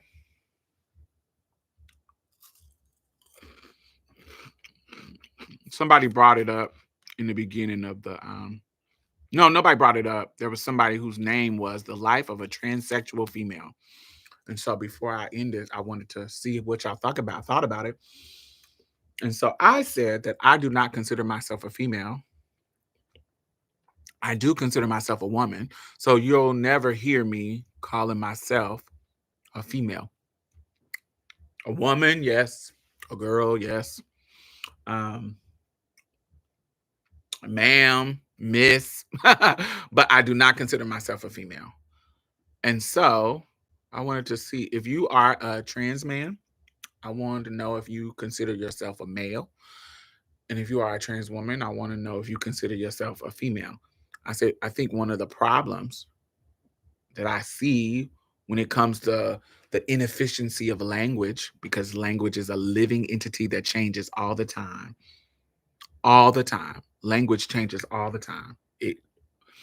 And the point of language, the sole point of language is communication. That's the sole point. So the point of language is to communicate ideas. That's the point of language. And so it changes. It's going to change because of our needs, and there's going to be some resistance to change because of these systems of oppressions and homophobia, sexism. There's going to be things that are resistant to the change. So yes, that's what I want to know what y'all think.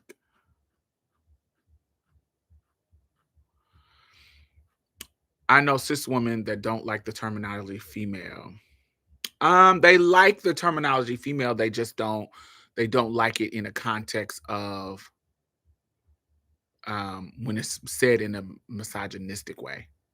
There's a difference between you calling me a female when we're talking about a particular species of human, but when we're talking about female in the sense of calling us all females, like not call, because you ain't calling your homeboys male, you calling them men. You're not calling them females as if like we're horses. So yes, there's a context, a connotation there that there's women that don't like that shit, and they say it all the damn time. I think sometimes people say female but mean woman. Yes, I think there's a conflation that happened that does not need to happen. Does that make sense? Like from men saying they're talking to a female. Yes, in that way, they don't like for you to be referred to as female. That's not, and some of them do it too. Understand that patriarchy is a genderless, not a genderless. Patriarchy is gender neutral in the sense of anybody who can wield it as a toxic and as a problem. Women can do it, men can do it, all of us can do it. Some people not saying female or meaning it scientifically. But that's the problem.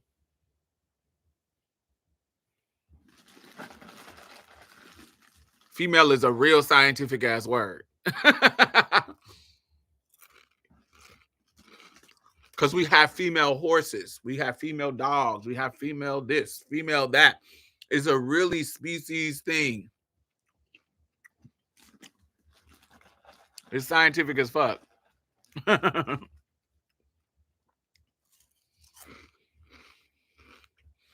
And when I say I'm a woman, I'm not saying that I'm a female. So when I say I'm a woman and somebody come to me and say, no, you're not, you can't have a baby. You can't have a period. They are talking about these things that females can do, but I didn't say that I was a female, so I don't care.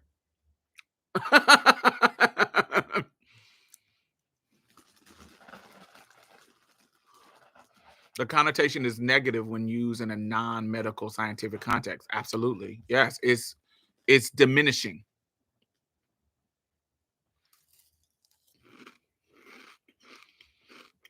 Right. Very much angry misogynist vibe. Yeah, these females nowadays. I put a female in her place. Patriarchy from women always gags me. Like when they refer to something weak as pussy or feminine. It's wild. But I think that's learned. There's an investment. I think that there is. We talking about Cat Williams. I am not. I have no reason to talk about him. He didn't say nothing that was important to me. um, I enjoyed the video, if that's what you want to know. There is a utility. Like we can't act like not going against the grain does not benefit people. Like when we talk about like code switching, why do we code switch? Because if we code switch, we go into this interview and code switch and put on our best Brad voice, put on our best Karen, we might get the job. They might take us seriously. Even Black folks think that we are a part of another class when we can speak well and we can code switch and do that. There is a benefit that comes with not bucking up against that system when it comes to race, and it's easy for us to see. Flip that to gender. There is a benefit for women to go along with patriarchy. We just called it out with white women, but it's not just white women. There's some benefits that come along with pick-me's. There's some people who, and this is just a small microcosm, but there's some people we wouldn't even know if it wasn't for the manosphere. Like if it wasn't for men putting pedestalizing them, the men who is like, oh yeah, look at what's that Hotep lady name that be wearing the old Queen Latifah hats? Her last name is Ali. I can't pronounce the first name. It starts with an S. Shurawawa Ali, something. I can't remember. It starts with an S. Somebody look it up for me. I know y'all know who I'm talking about. Yes, her. So if she wasn't a pick-me, we wouldn't even know her. Because men share her views all the damn. The toxic men share her views all the time. There are certain women who get platformed because they align with patriarchy in men.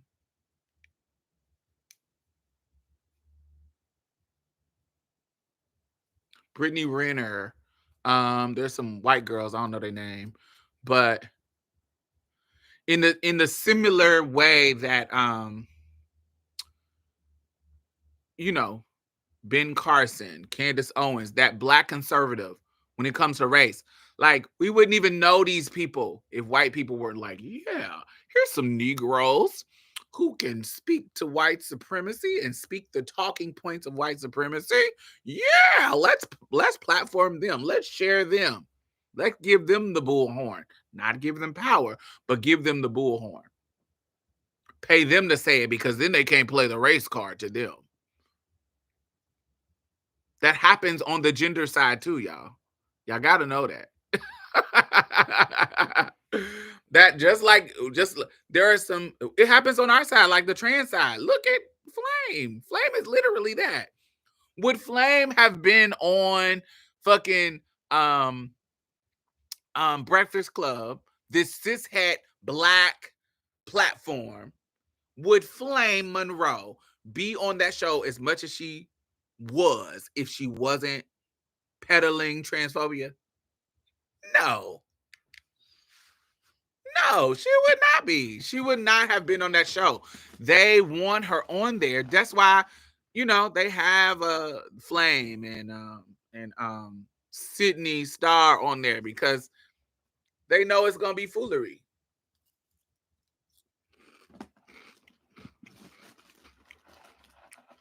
There is a benefit to do that.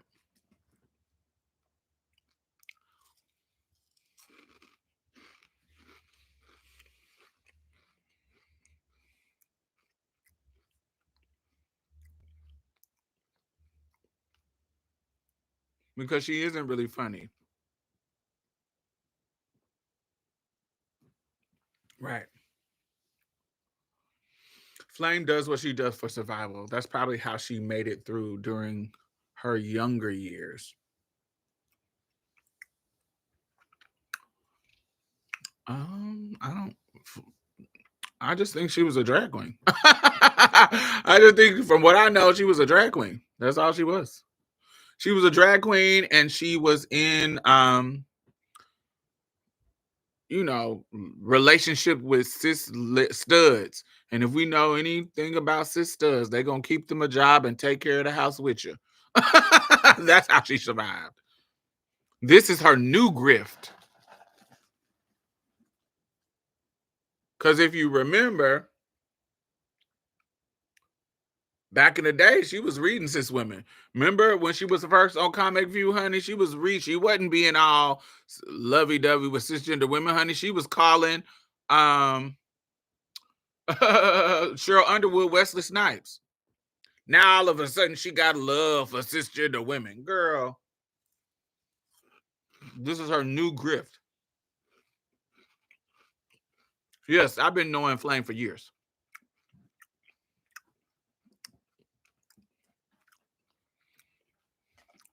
We actually was supposed to fight, but she ended up blocking me like a bitch.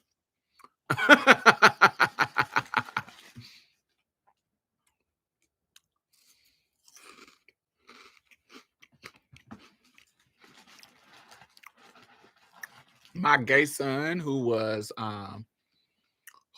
he's been on my channel a few times, that passed away.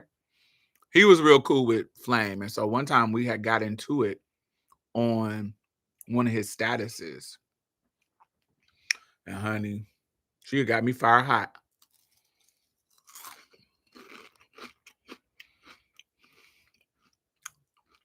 But yeah, we go way back. And this is literally her new grift, because she wasn't funny. She was a regular drag queen, because only motherfuckers that was fucking with her was the gay clubs. It wasn't until this trans shit started to popping and she started to become the Candace Owens of the community that it's her new grift. That's what it is. But yes, that happens with gender as well. So we have so many pick-me women who will go along with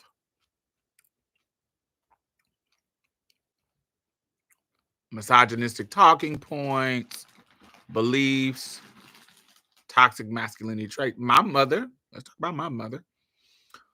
My mother, when I was 12, 13, locked me in the bathroom.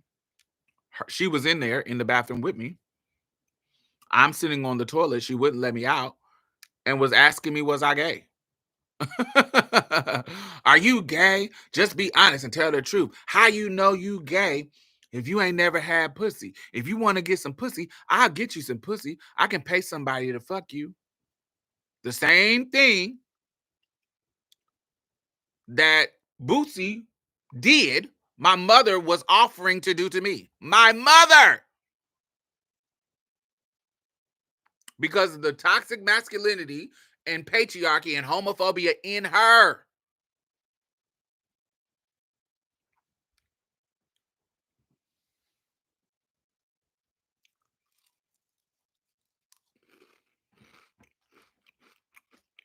See how it's genderless?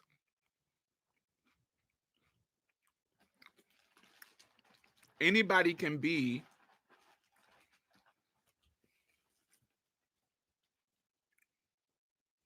a patriarchal oppressor.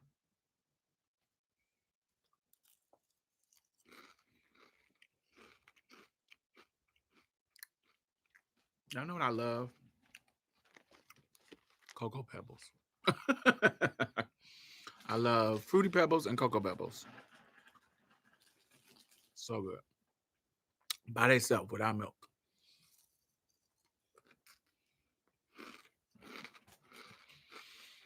Make sure you thumbs up if you're new here. I was surely about to ask. I love them. I love to sprinkle it on I love to sprinkle Cocoa Pebbles on cookies and cream ice cream. And I love to sprinkle Fruity Pebbles on vanilla pineapple ice cream.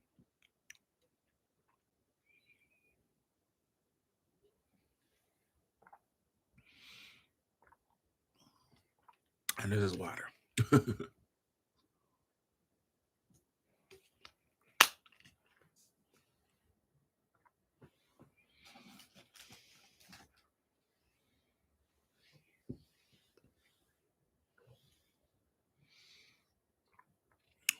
A lot of things that people think is, what's about toxic femininity?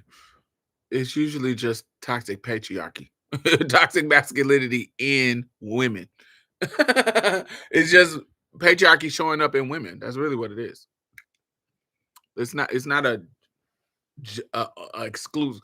Patriarchal oppression is not exclusive to men. It centers men when it comes to who it benefits, but it's not exclusive to men. Because even if I'm a pick me who wants to be a wife, I think a man should be the lead of the household. That's okay for her to do, but that's somebody who aligns with that idea that men should be the lead. It's okay for her to do if that's her choice. Um, that's the what people don't understand is that actually is the ideal of a feminist pillar, that you have a choice about it. If you choose to be a homemaker, to be the wife and take care of your kids, and you want to do that, and you make that choice, you are a feminist icon. You're making that choice. If you believe in that you can make that choice, you are a feminist too. But if you're somebody who don't think that it is a choice, you don't want to do that, and you're forced to do it because the rules of society says I got to be a wife and a mother. That's negative. Make sense?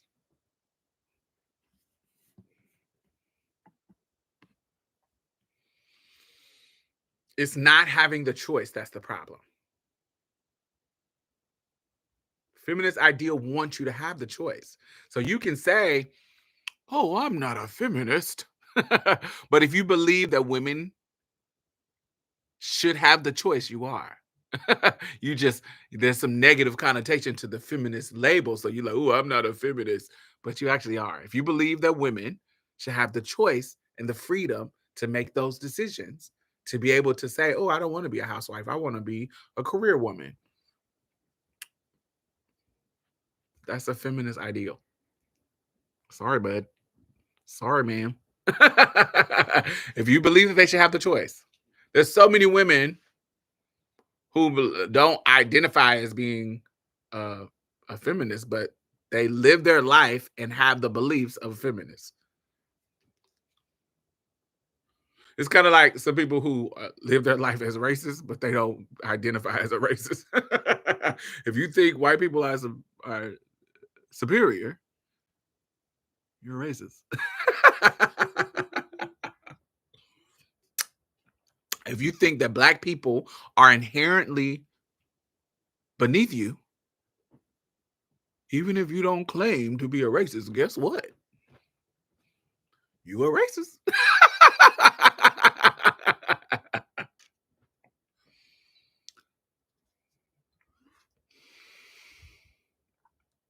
This reminds me, I started watching Welcome to Plathfield. Do you enjoy it? I actually enjoy it. It's crazy and ridiculous, but you know,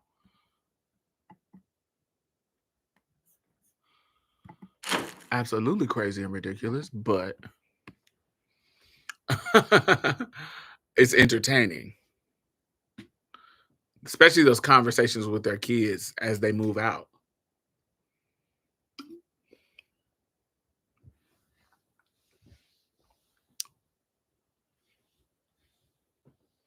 The middle son is fine, like you said. Woo, woo. He is fine. I think the older son is fine too, especially when he gets older. But he's just adorably cute when he's younger. I think the males are fine. I think the male sons are fine as hell. I think the girls get better as they got older. I think Olivia is gorgeous. The older son's wife, I think Olivia is gorgeous in a classic white girl way.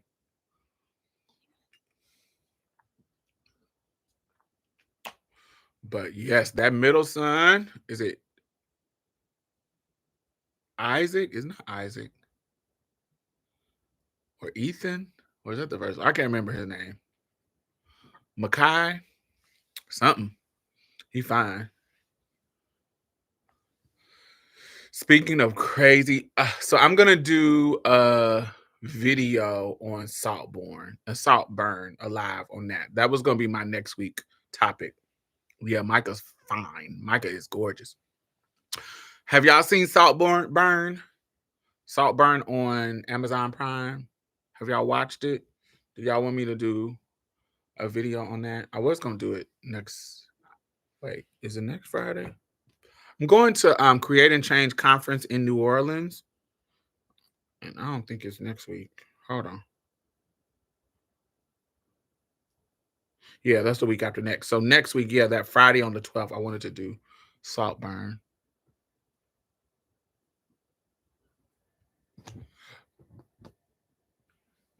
Okay, I'll give y'all time to watch it. So I think I'm gonna do Saltburn next Friday.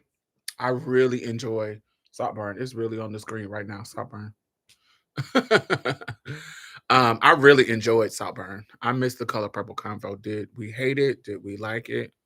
I loved it. I love Color Purple just as a amazing. And it's gonna be up. You can go back and watch it when you got time. Um, but yes, Saltburn is amazing. Saltburn had me like gagging the whole time, clutching my pearls, like, what is happening here? There's a lot going on. It was so good.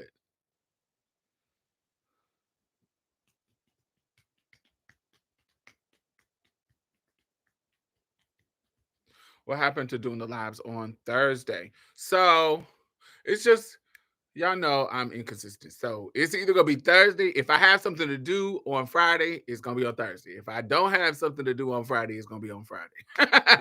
Because on Thursday I released the Marsha's Plate podcast. I don't want to do two things on the one day. So because I released the Isis King interview this Thursday, I didn't want to do a live Thursday night. Do you see what I'm saying? Because I released it, so it needs to be some space. But I like all of November and damn a little bit of December. My Fridays was really busy, so Thursday was a better time for me. So it just depends. So I'm gonna either go live if Fridays are not busy, I'll go on Fridays. But if Thursdays just works better, it's gonna be either one of those days. Um, but yes, I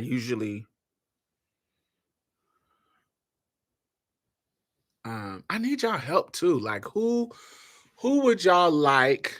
I actually need y'all help in a more active way, in a sense. So let me explain.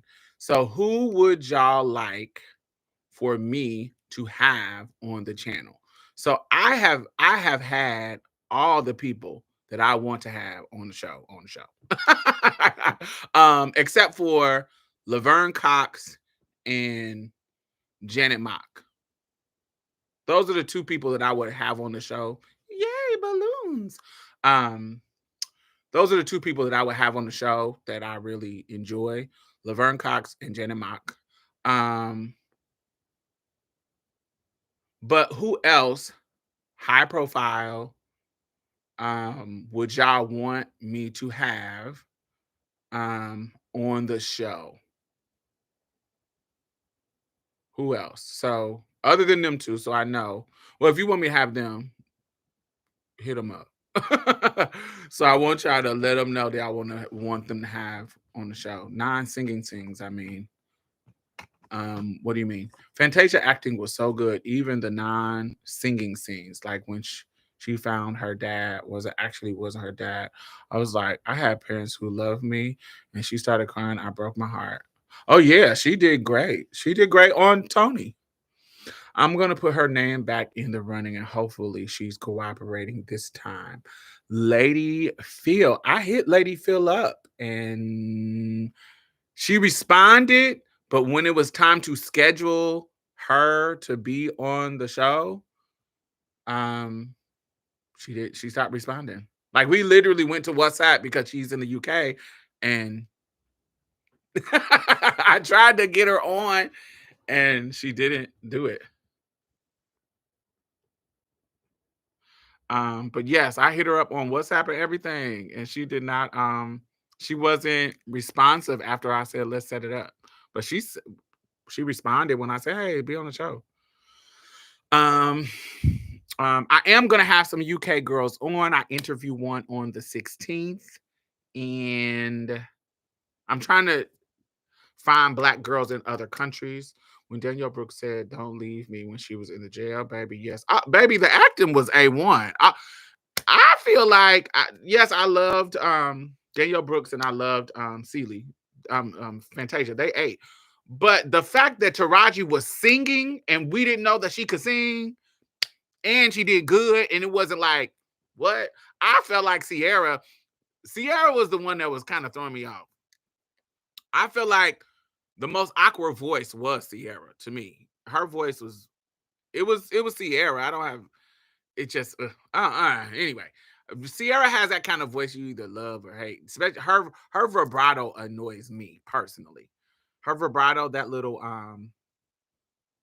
if vibrato is the how do I explain vibrato? It's the wave of your voice. It's the frequency wave of your voice that how do I explain vibrato? This is a slow vibrato. I do it to be funny because the gospel choirs does it. Every knee. That's a very pronounced vibrato. But some people like um Tiny Tim has a fast vibrato. Tiptoe through the tulips by the window.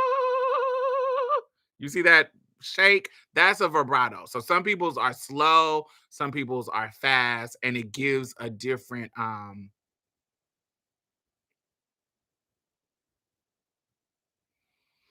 it could have it gives a different tone to people's voices. So yes, but and I don't like it. I don't like Sierra's vibrato. Um, but yes. But yeah, y'all talk about Color Purple Steel. But yes, who would y'all want to me to get on the show? Um, I'm supposed to have trans men. I'm supposed to have Teak Milan on the show. We have recorded it. I just haven't put it out. So he is coming. So he is somebody was that I wish was on the show. So I finally got him. Um I've asked certain people. I asked. I don't keep asking. Like I asked you once or twice. If I ask you once or twice and you don't make it happen, I ain't gonna keep asking, motherfucker. I ain't kissing your ass. My ego gets the best of me, honey. If I get to ask you and you don't make it happen, it's yeah. um, yeah. So trying to see who y'all want to see, who y'all want to see me talk to. Did anybody respond? No, y'all still talking about what you call it. Is it on Amazon Prime? Yes, Saltburn is on Amazon Prime, Brandon. I'm sad Mia didn't even say goodbye. Maybe an update with her. Mia is on her social medias. I can't. I asked her, did she want to say goodbye? She did not, but she did in a way. Yeah, she had her last episode. I think. Yeah, she did have a last episode. I would love for you to have Chevelle. Chevelle said yes, but she hasn't given me no time, and I've continued to ask her. Hey, me and Chevelle see each other all the time. I don't think it's any shade though, but I'd be like, girl, come on, you gotta make time for me, girl. And so I can't keep chasing grown people. Um, yeah, I don't. I like Chevelle, so hopefully she'll come on eventually.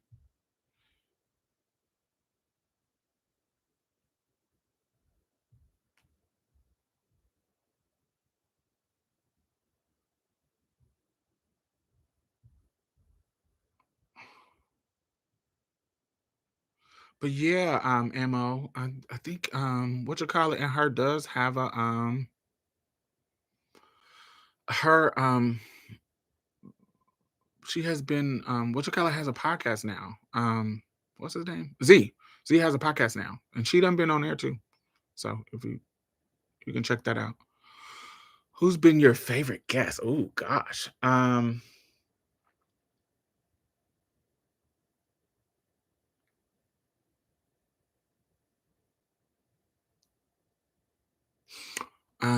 Oh no, I wanted Jayla Sims. I haven't had Jayla Sims. So speak with Dominique Morgan again. I always enjoyed y'all conversation. Dominique done been on twice. I'm sure she's gonna come on again. She had her own episode, and then we did the P Valley finale review, which I love. That's one of my favorite videos.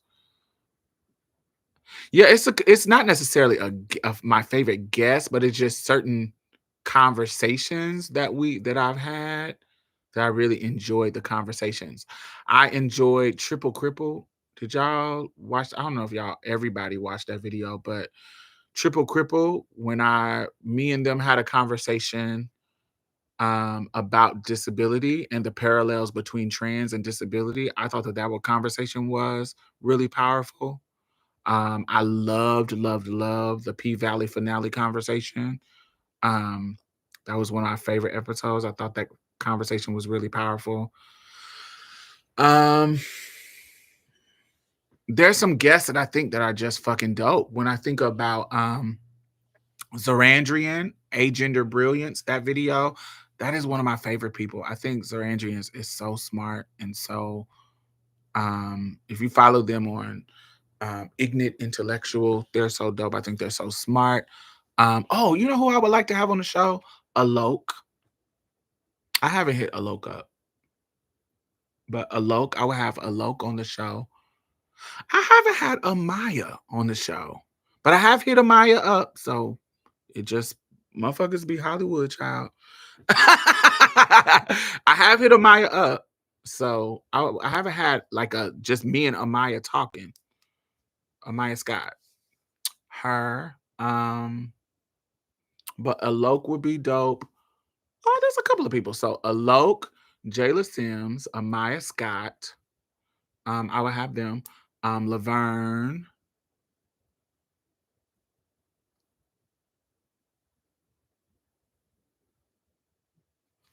uh, Janet, Sean Coleman. Do y'all know Sean Coleman? Trans man. So those are 6 people that are on my personal list of who I want to be. Um, that are black and trans. Some white folks that I would have is Trace. I have invited Trace on and we talked, but she hasn't made time to be on the show. So the first season Pose reviews are classic to me. I also listen to them randomly. Rest in peace to Brandon. The first season Pose, the first the Pose reviews are so dope. If you have not listened to the Pose reviews, check them out. Like we really go deep. And I intentionally bring on, if you watch Pose, I intentionally bring on a Butch Queen to co-host the Pose reviews for me. And I pick a different Butch Queen each season. The first season was my son Brandon, who passed away. And then my other son, Brian, was for second season. And then Tim was third season, and I lost our recordings of the rest of the episodes. For some reason, I don't know where. I don't know how I lost them.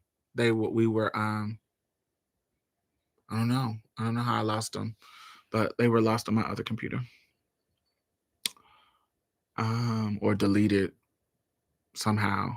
So I couldn't put the rest of them up. The last episode. But we recorded all of them. We record them every week. Who else? Who else? Who else? Who else? Who are some lesbian people that y'all know that would be dope to interview? Lesbians. I haven't had. When I looked at the list of people, I've had lesbians on the show, but I want more. Who are some lesbians? I love Trace. Have you seen her movie Monica? I have not seen Monica yet. I have not. In Houston, they only had it at one theater, and it was only a certain amount of time. And I was out of town during the time that they had it. Like I had a whole European trip. um, and so when I came back, it was not at a theater and it was only one theater. So yeah, I didn't get a chance to watch it. And so I just haven't just had time. And Apple gets on my nerves, so I don't be want to give them my money. I love JC on I love his girlfriend Jada. I think her name is Jada. I love JC on. That's my boo. I love him. I haven't asked JC on. That's a good option.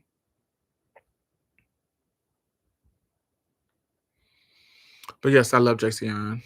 That's a good suggestion. Let me write that down so I don't forget it. Do you think Lena White will come on? Lena White. I don't know Lena White. Who is that? Let me look her up. Now y'all can't be suggesting crazy people.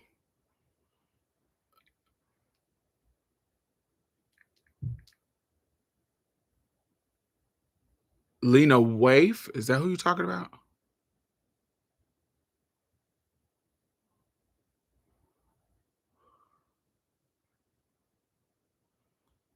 Oh, the black lesbian Lena Waif. I would love Lena Waif. I just feel like they be out of. I've never asked her. I mean, I just feel like they be out of the league. Like this. Okay, this is another thing. Motherfuckers, they send you through so many people. This is the thing about it. So when you're a small platform like mine, motherfuckers don't censor you. When you're a small platform, if you not no big ass platform, their teams. Let me give you this another thing. Their team, like say that the team of people, whoever run their social medias, whoever answer their emails, their management in that regards, they always either about money, so they're not trying to come do nothing for free, and I can't afford to pay nobody. Or it's just a bunch of weird shit that they gotta do. So them just coming on a show and we just having a talk, that kind of don't, and when you're in such a high profile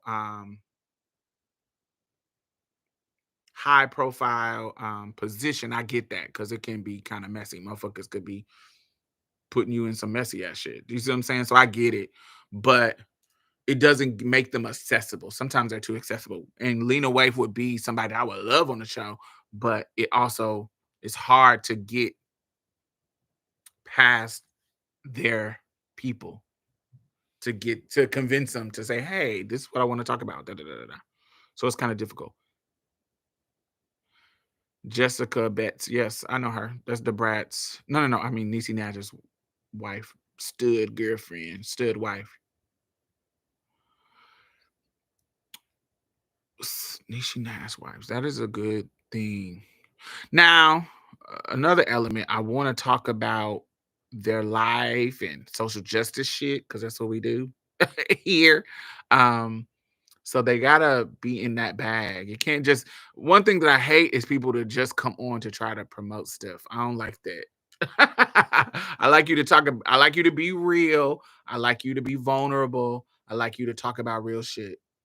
And so, some people don't be willing to do that, and it doesn't. The conversation just be boring, and I don't like it. Or talking about something that I don't want to talk about. If you just trying to come on to promote shit, that feels weird. Especially when, we can promote. I want to promote your shit. I give everybody a chance at the end to say, hey, what you doing now? What you got coming? I always do that. So you're gonna get a chance to promote, but I want to talk about some real life shit too.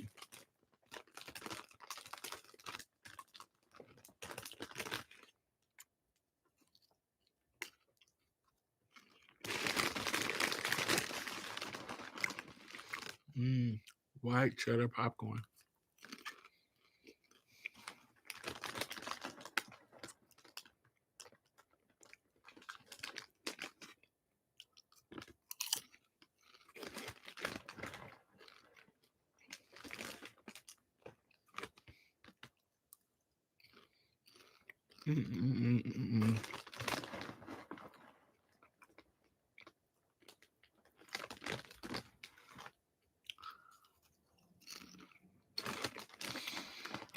You know who I would like on? Marsha Warfield.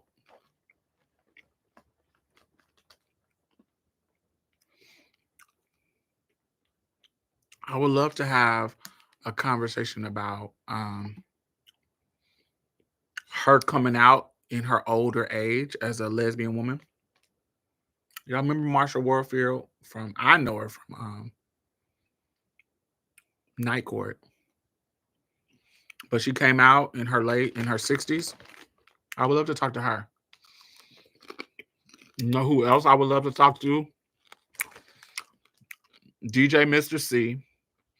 Now that it's been kind of years since he got caught getting some hair from the drag queen or from the dude, or I don't know if it was a dude or a drag queen. I don't know. When he got caught getting some hair and it was a big scandal, now that that's over, come on the show. Let's talk about it in a way that's not sensationalized. Let's talk about let's break it down, because every time he's talking about it, it almost is like it's a cishet community. Is she a comedian? Yes. In the cishet community, is like, is you gay? Is you, what's going on? Like it's almost like an indictment. But if he comes on here, we can just kind of unpack it in a healthy way. Let's talk about it. When did it start? Blah blah blah blah blah. Eddie Murphy.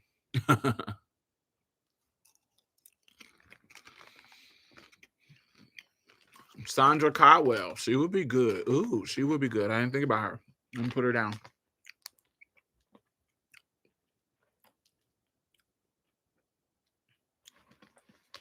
Sandra Caldwell. That is a good.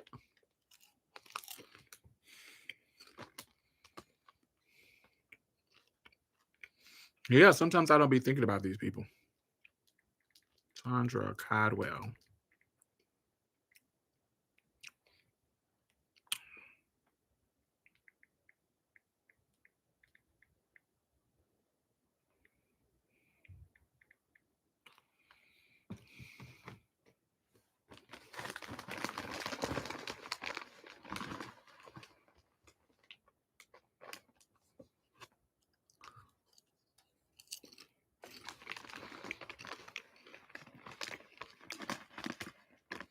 Mm.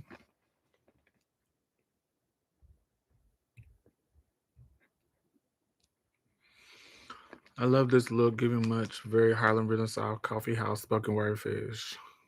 Word.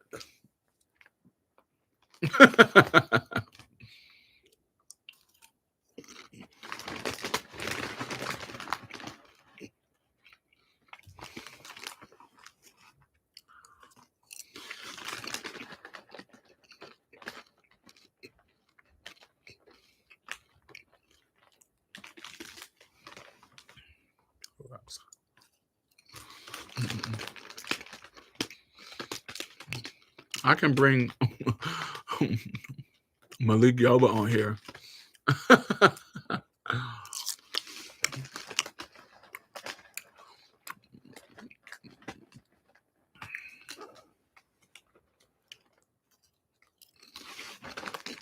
Are we over him?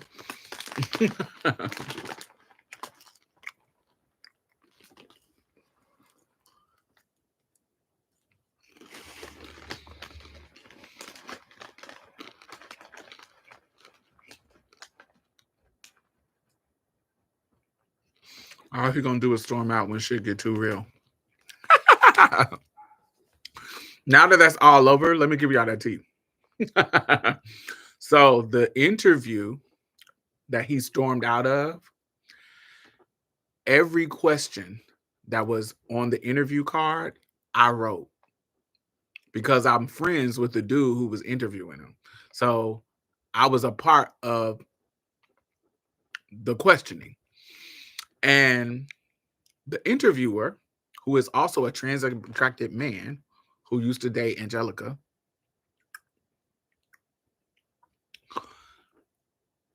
I told him the order, like I literally wrote the order in which he should ask the question. Like I literally wrote how he should lead into the conversation so it does not seem messy. Because if you do it in the way that you want to do it, it's going to throw it off. So these are the questions that you need to ask and how you need to ask them so that you can keep him in your interview for long, but still get to the mess. Well, not necessarily the mess, the allegations. So, in a respectful way, so he can talk about the shit. But instead of listening to me, in the moment, he switched the order of questions, thinking, let's just get it out the way. When and that threw Malik off. And it felt like he was why he went off, he felt like he had been played because they had a conversation prior to this that lasted like 4 hours, private conversation where they were being friends and talking. And I was like, oh yeah. So now that you done let his guard down, you can be cool, but you need to keep it open and you can have, if you answer in these questions, it doesn't seem like it's messy, but you can get to what you need to get to.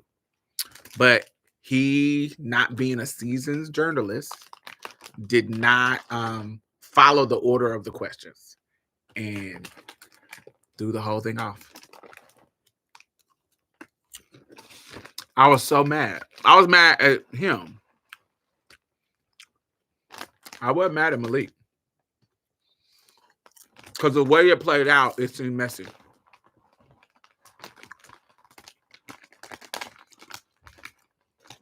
Consciously and FD Signifier were good shows. Would you consider more people like them? Yes, I would. If I would. There's a couple of content creators that I really like how they talk when it comes to dismantling patriarchy that are cishet men. Your friend fumbled. Yes, child. Um, I have some ideas. They're coming. I have some people that do really, really good work, I think.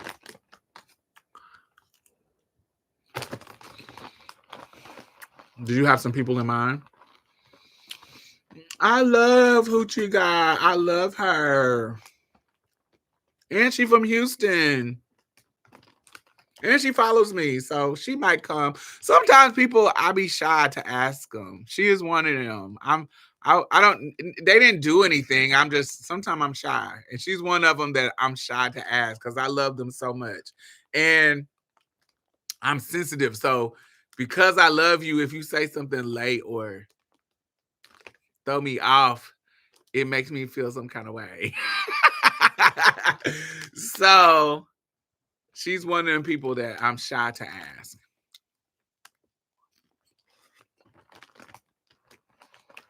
Who is T Noir?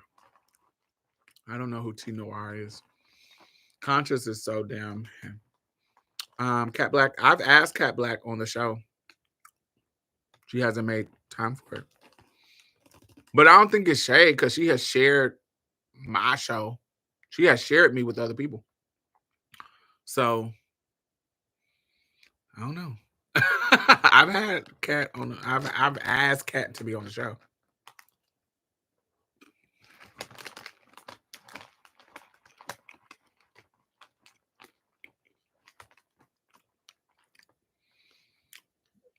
But yeah, I don't know who T Noir is. Intellectual media. I don't know who that is. I have to look him up. Conscious is so damn handsome. I'd be distracted trying to interview him. I'd be grinning and batting lashes the entire time. Well, anybody knows me. Um, Anybody who knows me knows that Conscious is my type, honey. So I was definitely keeping it cute because he's fine, but he has a wife, and I didn't want to be the thirsty tranny flirting with him during the interview because he is fine. Oh, that is my type. Anybody who knows me know that he's my type.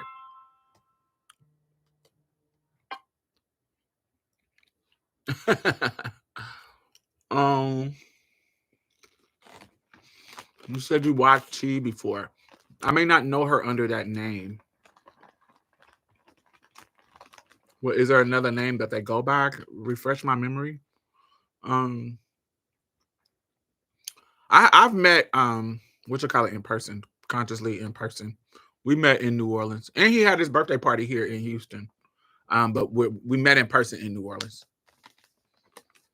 He's so nice. He's who he is. He's not funny acting. He's cool as hell, and fine as fuck. And he's like 6'3". He's tall as shit too.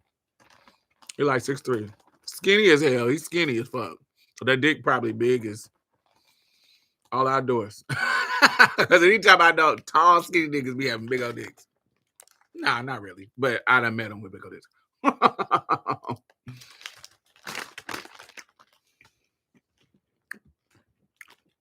He lives here now. Yeah, he does.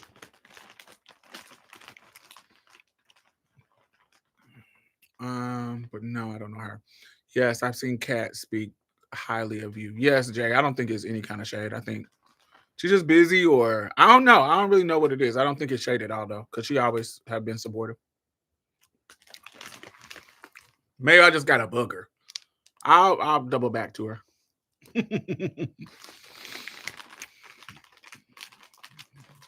But I also think she might be not now, but I think when I asked her, I think she might be a little because the way she responded was almost like she was intimidated by it.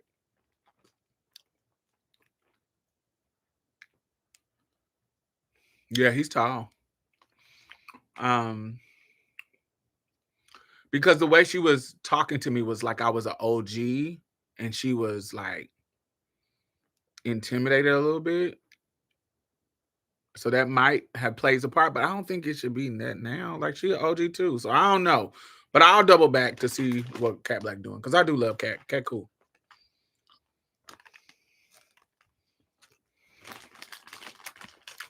I think she be aligning with the white girls sometimes too. But that's okay.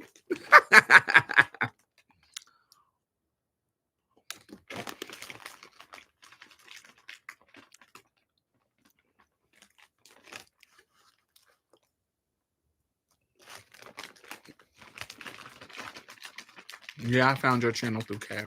Yeah, I love Cat. I love just her.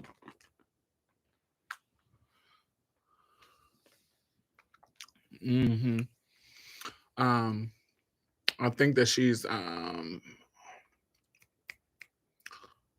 was I about to say? Not Cat. I just threw me off. What was I about to say?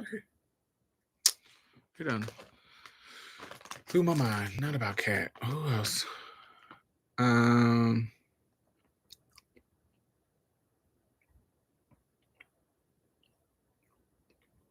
I don't know. Well, I don't know. Like, I didn't think I was gonna have Kim Foster on here, and as soon as I hit Kim up, she was like, "Yeah, I'll be on." I didn't think she would have came, but she did. She made time. I was surprised at that. I already talked to her. She already been on the show. That probably was before you found me. But yeah, that's what I'm talking about. Kim Foster. Kim's been on the show. I don't know what the episode is, but it was probably like 2-3 years ago. 2 years ago. Yeah. That's what I was saying. I didn't know she would be on. So when I hit her up, I thought it was going. I never thought that she would respond. But she was fast and quick. She was like, "Oh, I got time," and she gave me a day. But sometimes it's easier with content creators because they do the same thing you did. Do the same thing you do. So it's sometimes easier for them.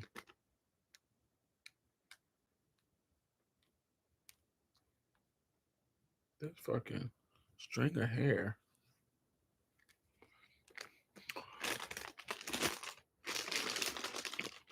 Okay, thanks, Brandon. Yeah, Kim's been on here. I love Kim. She's dope. Trying to think.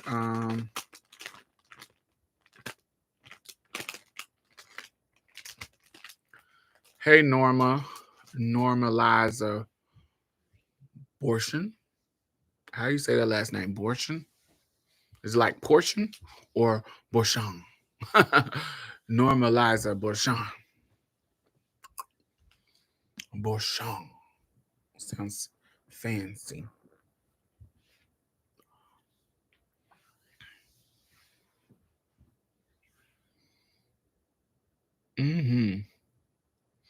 It's a pun. Normalize abortion. Yes, I see. I didn't clock that. Normalize abortion. Work. That is cute. Normalize abortion. I love that.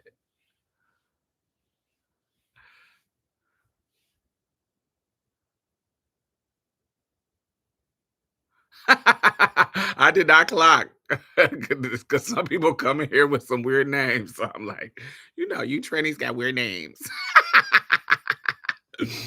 So I never know, especially if it's a name that I haven't seen or I'm not used to. I was like, normalize abortion. I didn't clock. That's cute.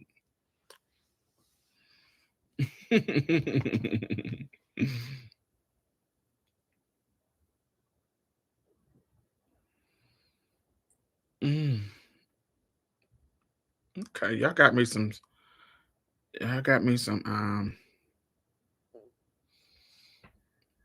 good ideas. I'm excited. I am excited, excited, excited. Y'all got me some people to work on this year. I'm a double back on some people. Some people I'm not. I'm really trying to introduce y'all to um some global people, like people in other countries, because I know when we live in America, we like, oh, we think we're the center of the world, but there also are some trans women in other countries, black trans women in other countries that are kind of countries that are not like countries like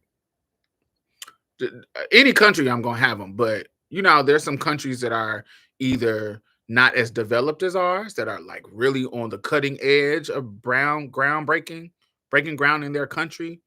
And then there's some girls in countries that have more advanced, excuse me, more advanced and protective trans laws in their country, and they're living like this kind of free ass trans woman life with the benefits of free health care and the benefits of all the things that they need to be sickening as a woman in some of these countries. Even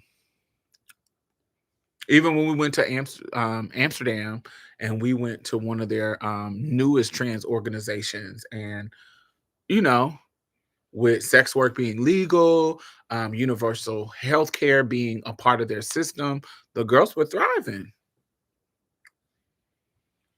So it was kind of dope to see. And so I wanted to talk to one of those girls. And it's kind of hard because I don't speak other languages. So, but luckily for me, English, because of white supremacy and colonization, English, a lot of people speak English. So I've been finding people who speak English well and can come on the show. So that's coming. Who else? I want to find some Aboriginal trans women. I found like this little group, but I found this little group, but they ain't connected to technology yet. They are, but not. Like they don't be having, ways to get on the internet. From what the two ones that I talked to tell me, they in a whole different situation that I can't really explain. But they don't always be online like that. They are, but not. I don't know if it's poverty. They don't make it seem like it's poverty, but they make it seem like it's not a they don't be fucking with it like that. So I don't know. I gotta find someone some but I found like four, but the other two didn't respond. But the other two I do talk to, but they don't be online all the time. Them, so the Aboriginal trans girls in Australia. Um, there's a couple South that colonel said no ma'am.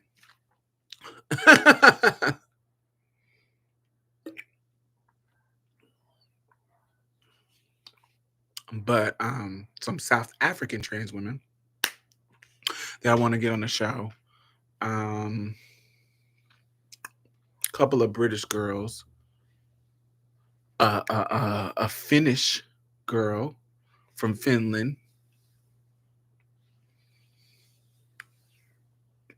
Oh, they're gonna come on and talk about what's going on in their neck of the woods. Because I really enjoyed having that conversation with Kachanga from the UK. She's back in the UK now, but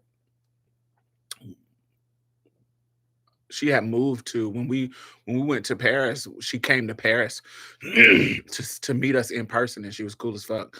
Um, but she was actually living in Berlin at the time. And after that, she had got this.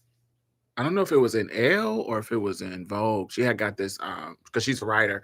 She got these a couple of articles in those publications, and then she moved back to the UK. I think Nikki Exotica. Haven't seen her in a hot minute. Mm. Yeah, I don't know what's going on with her.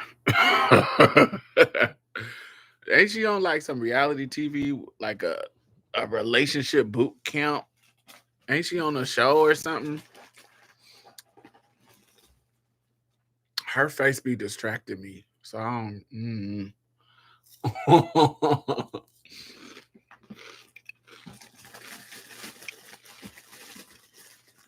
But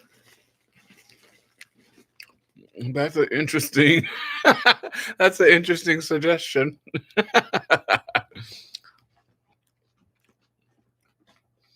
She don't really give me. She doesn't really seem like a thoughtful person. And she don't really seem like a pro black person either. There were some issues back in the day about her alignment with white supremacy. Um, she had some weird things to say back in the late aughts and the early 2010s. Um, so she was quite interesting.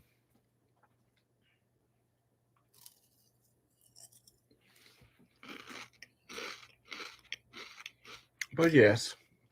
Mm-mm-mm-mm. But all right, y'all. We've been on here long enough. Make sure you thumbs up, and we will.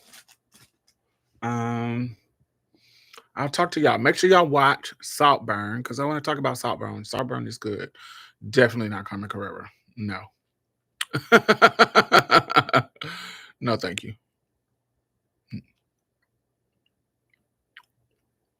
Mm-mm. Definitely not.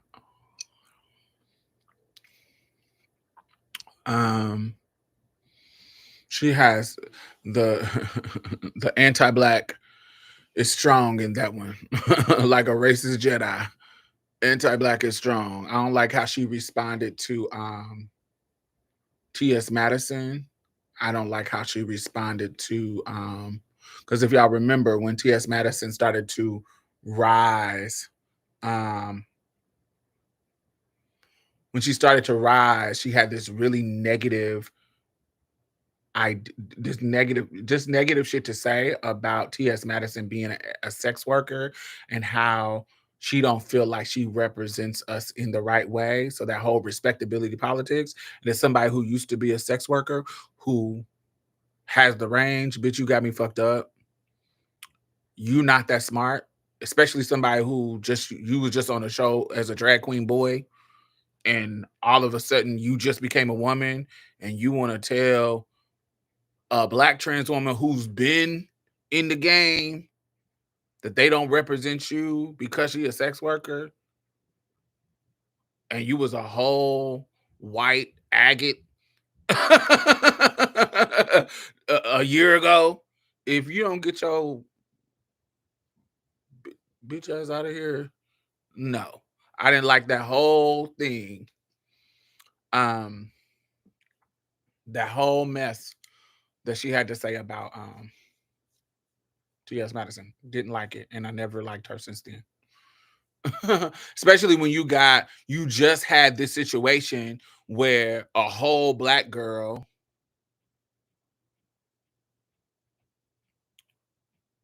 saved you. Ooh, that's a good idea, Brandon. That's a good idea. Um,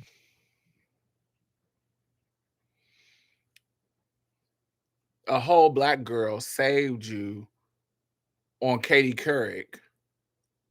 Laverne had to come in and speak because you didn't have the intellectual range to actually respond to Katie Couric in the way to teach her. Laverne had to come out and intellectualize it to Katie Couric because you didn't have the range to do it. So you don't even represent us. You don't even. I think every girl need to have a voice. I don't think. I think every girl has a voice. Is everybody like Sydney Starr? Like Sydney Starr don't represent me, but I want Sydney Starr to be able to speak on her truth. even though she be lying, it don't always be the truth. But I want her to do her thing, but she don't represent me. You feel what I'm saying? But I want her to be able to talk. I want her to have her own platform to be able to be successful and share her own truth. I think that's dope. Um, but I don't think every girl needs to be a representative of the whole community. Yes, you need to have a responsibility to community to make sure that you not harming us when you talk to people. And I think some people who don't have the range does more harm than good. But that don't mean I don't think that they shouldn't talk. But there's some moments when I wish that other people would, some of them would shut the fuck up. But I'm never gonna say, um, you know, I'm never gonna say that they shouldn't talk. I think they should talk. But yeah.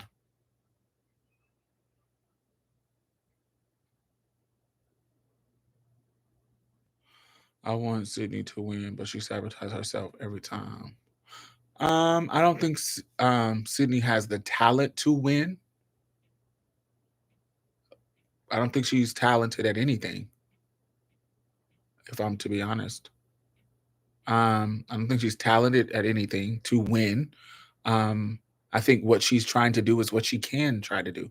She wants to be on reality TV shows just to be kind of this messy TV personality.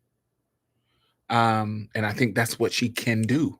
That is the extent of her talent, and she's barely good at that. And so having I want her to win in the sense of having her needs, but um I just don't see her as a talent. Cause what does she do? Like what does she do that is that she's good at? Cause even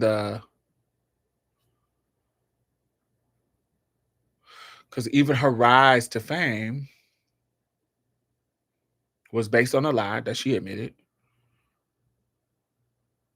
But then even her recent stuff that she's been a part of, it's her begging cisgender women to be a part of it, like the Bad Girls Club, like one begging people to be a part of these things. When we think of her own Love and Hip Hop, she wasn't a main character; she was a peripheral character, begging to be. Oh, I want to be let into this. But then when you get let in, only thing you have to offer is to be the trans punching bag, and not just physically, but you're a man, you're a man, you're a man. I mean, yeah, it's no shade, like literally no shade. I don't. It's just what if y'all can tell me what is her talent that she can build upon?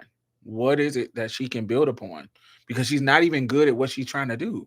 You ain't even. It'd be different if you was an entertaining personality like a T.S. Madison. You put a camera in front of T.S. Madison's face, she's gonna make you crack up. She's gonna make you laugh. She's gonna say something funny. Her personality is her talent. Her being funny, her putting on and being funny. But Sydney don't even have that. So you can't dance, you can't sing, you can't do nothing. So what exactly are you gonna win at doing? Because you're only in the public eye for mess and not even interesting mess. So it's like that's just the truth. I had no idea. I thought that she was cool after she converted. I mean, got Joe Budden to come around to the girls. Oh, I don't know. Joe Budden, I don't really follow him like that. Especially once, his news leaked and I saw that dick was extra little and like, no, thank you. Who cares? Horrible. No, thank you. You got late piece and you acting like this. Get out of here. No, thank you. Mm-mm.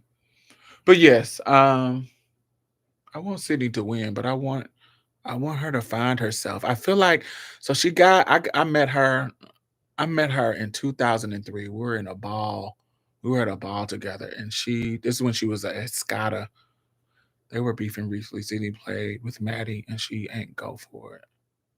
I don't want to say they were beefing. Me and Maddie talked about it because me and Maddie text each other. Um, I wouldn't say they were beefing. They were just she didn't Maddie didn't like that Sydney didn't clear it up. You went over here to play in this girl's playground, Tasha K, and you wasn't clearing it up that you made it seem like Maddie went and said, "Ooh, girl, don't be on that show. Don't be on that show," when you hit her up.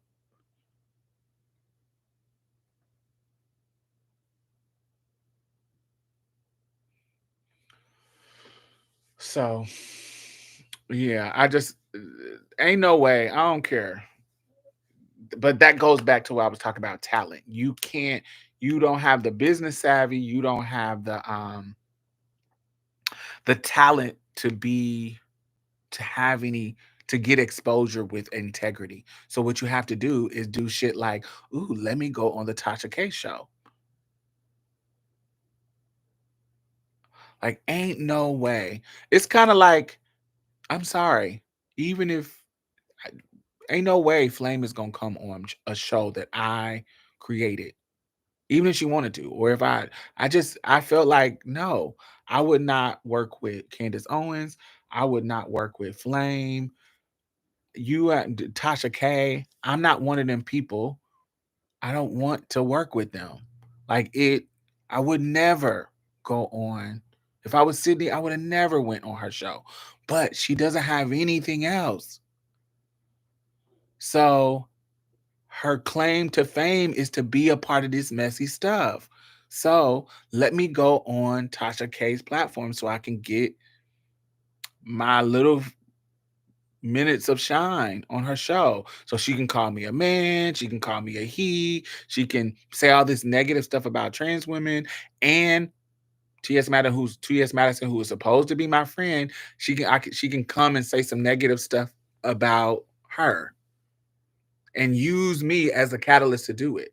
That's disloyal, not only to Madison, but to the community when you knew what she was gonna do. Do you see what I'm saying? Like, it's different if you're coming on the um some other people's platform. Let's say that you invited me and such on this other amazing platform. That's different. But if I'm coming on your platform for you to dog trans people, for you to dog one of my sisters, that's weird. That's weird and it's weird, man.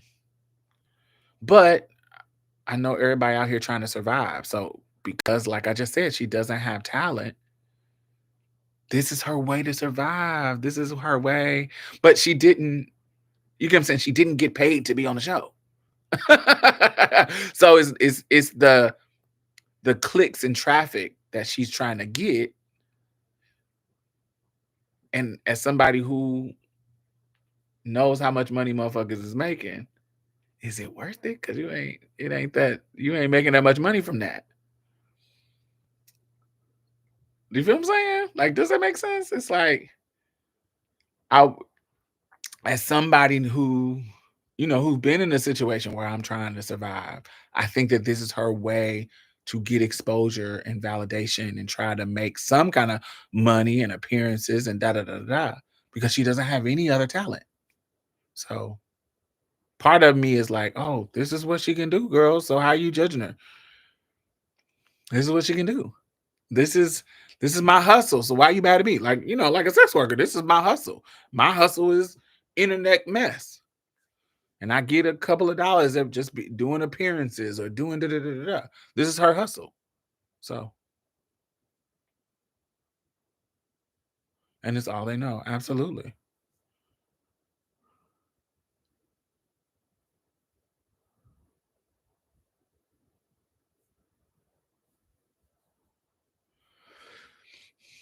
Right, if we know we're ops, don't go over there playing. Tell the truth when it comes to me. Exactly. And so when you don't do that, it makes your integrity clear. I was about to say it puts your integrity in question, but no, it doesn't put it in question. It makes it very clear that you don't have any loyalty or integrity. And one thing that I always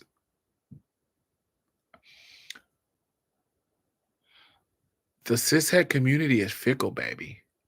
You can't burn the trans community that is your girls that's gonna always support you or try to always support you. When you burn them for the cishet community who are fickle as fuck, who ain't gonna always support you, it gets kind of weird because we look at Flame. We ain't seen her in too many stuff. When that well dries out, them cishet people ain't gonna be the ones supporting you. When you back to being a drag queen, or when you trying to sell tickets and the cis people ain't fucking with you no more, it's our community that you gonna have to run back to. And are we gonna be giving you the tips? Are we gonna be buying them tickets? Probably not. Is cisgender people? Hell no. They don't want to hear you for your talent. They want to hear you talk shit about trans people. And the trans thing in the past 10 years, it has been like booming. There's gonna be a time when it's not booming no more. Ask the gay men. It was a time when the gay thing was like, ooh, it's new. We got jobs for you. We got, HIV work that you can do. We can put you as a ED and you can build. Da, da, da, da, da, da, da, da. But HIV is going down. That's a positive thing. And so the opportunities are drying up because the trans thing is the new LGBT token. And so the opportunities be drying up, child. And so when it dries up, when the trans thing is not sensational no more, who is going to be helping? Who is going to be supporting you in whatever endeavors? It would normally be us. But you have burned so many bridges with us. How are you going to survive? In 10 years from now, what is Sydney Star going to be doing? Is she going to have a book? Who is going to want to read Sydney Starr's book? Cis people? Who? Is she? I don't know. Maybe I'm tripping. Y'all tell me I'm tripping. But it feels like when you burn us, who is going to be there to support you? It ain't going to be them. It ain't going to be them.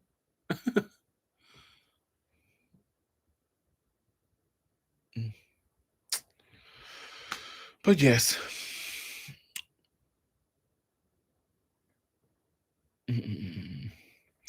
Well, all right, y'all. It's been 3 hours. Make sure y'all thumbs up. And yes, make sure y'all watch Saltburn on Amazon Prime. I will be talking about that next Friday. Next, what will I have on next week? I think my co-hosts are coming back. They had a break until the 8th. But I think we go back to us talking about our subjects, our normal subjects. I have Teak coming on probably the week after that or the week after that. I can't remember. But how I have it scheduled. But yes, I will see y'all next week to talk about Saltburn. And make sure you follow me on TikTok. I'll be having a lot of shorter conversations on TikTok. So if you have TikTok, follow me. If you like pictures and shit and silly shit, that's what I post on my stories on Instagram. So follow me on Instagram. And what else? What else? What else? Twitter's. I'm always on some fuck shit on Twitter. But yes, hit me up. Talk to y'all next week.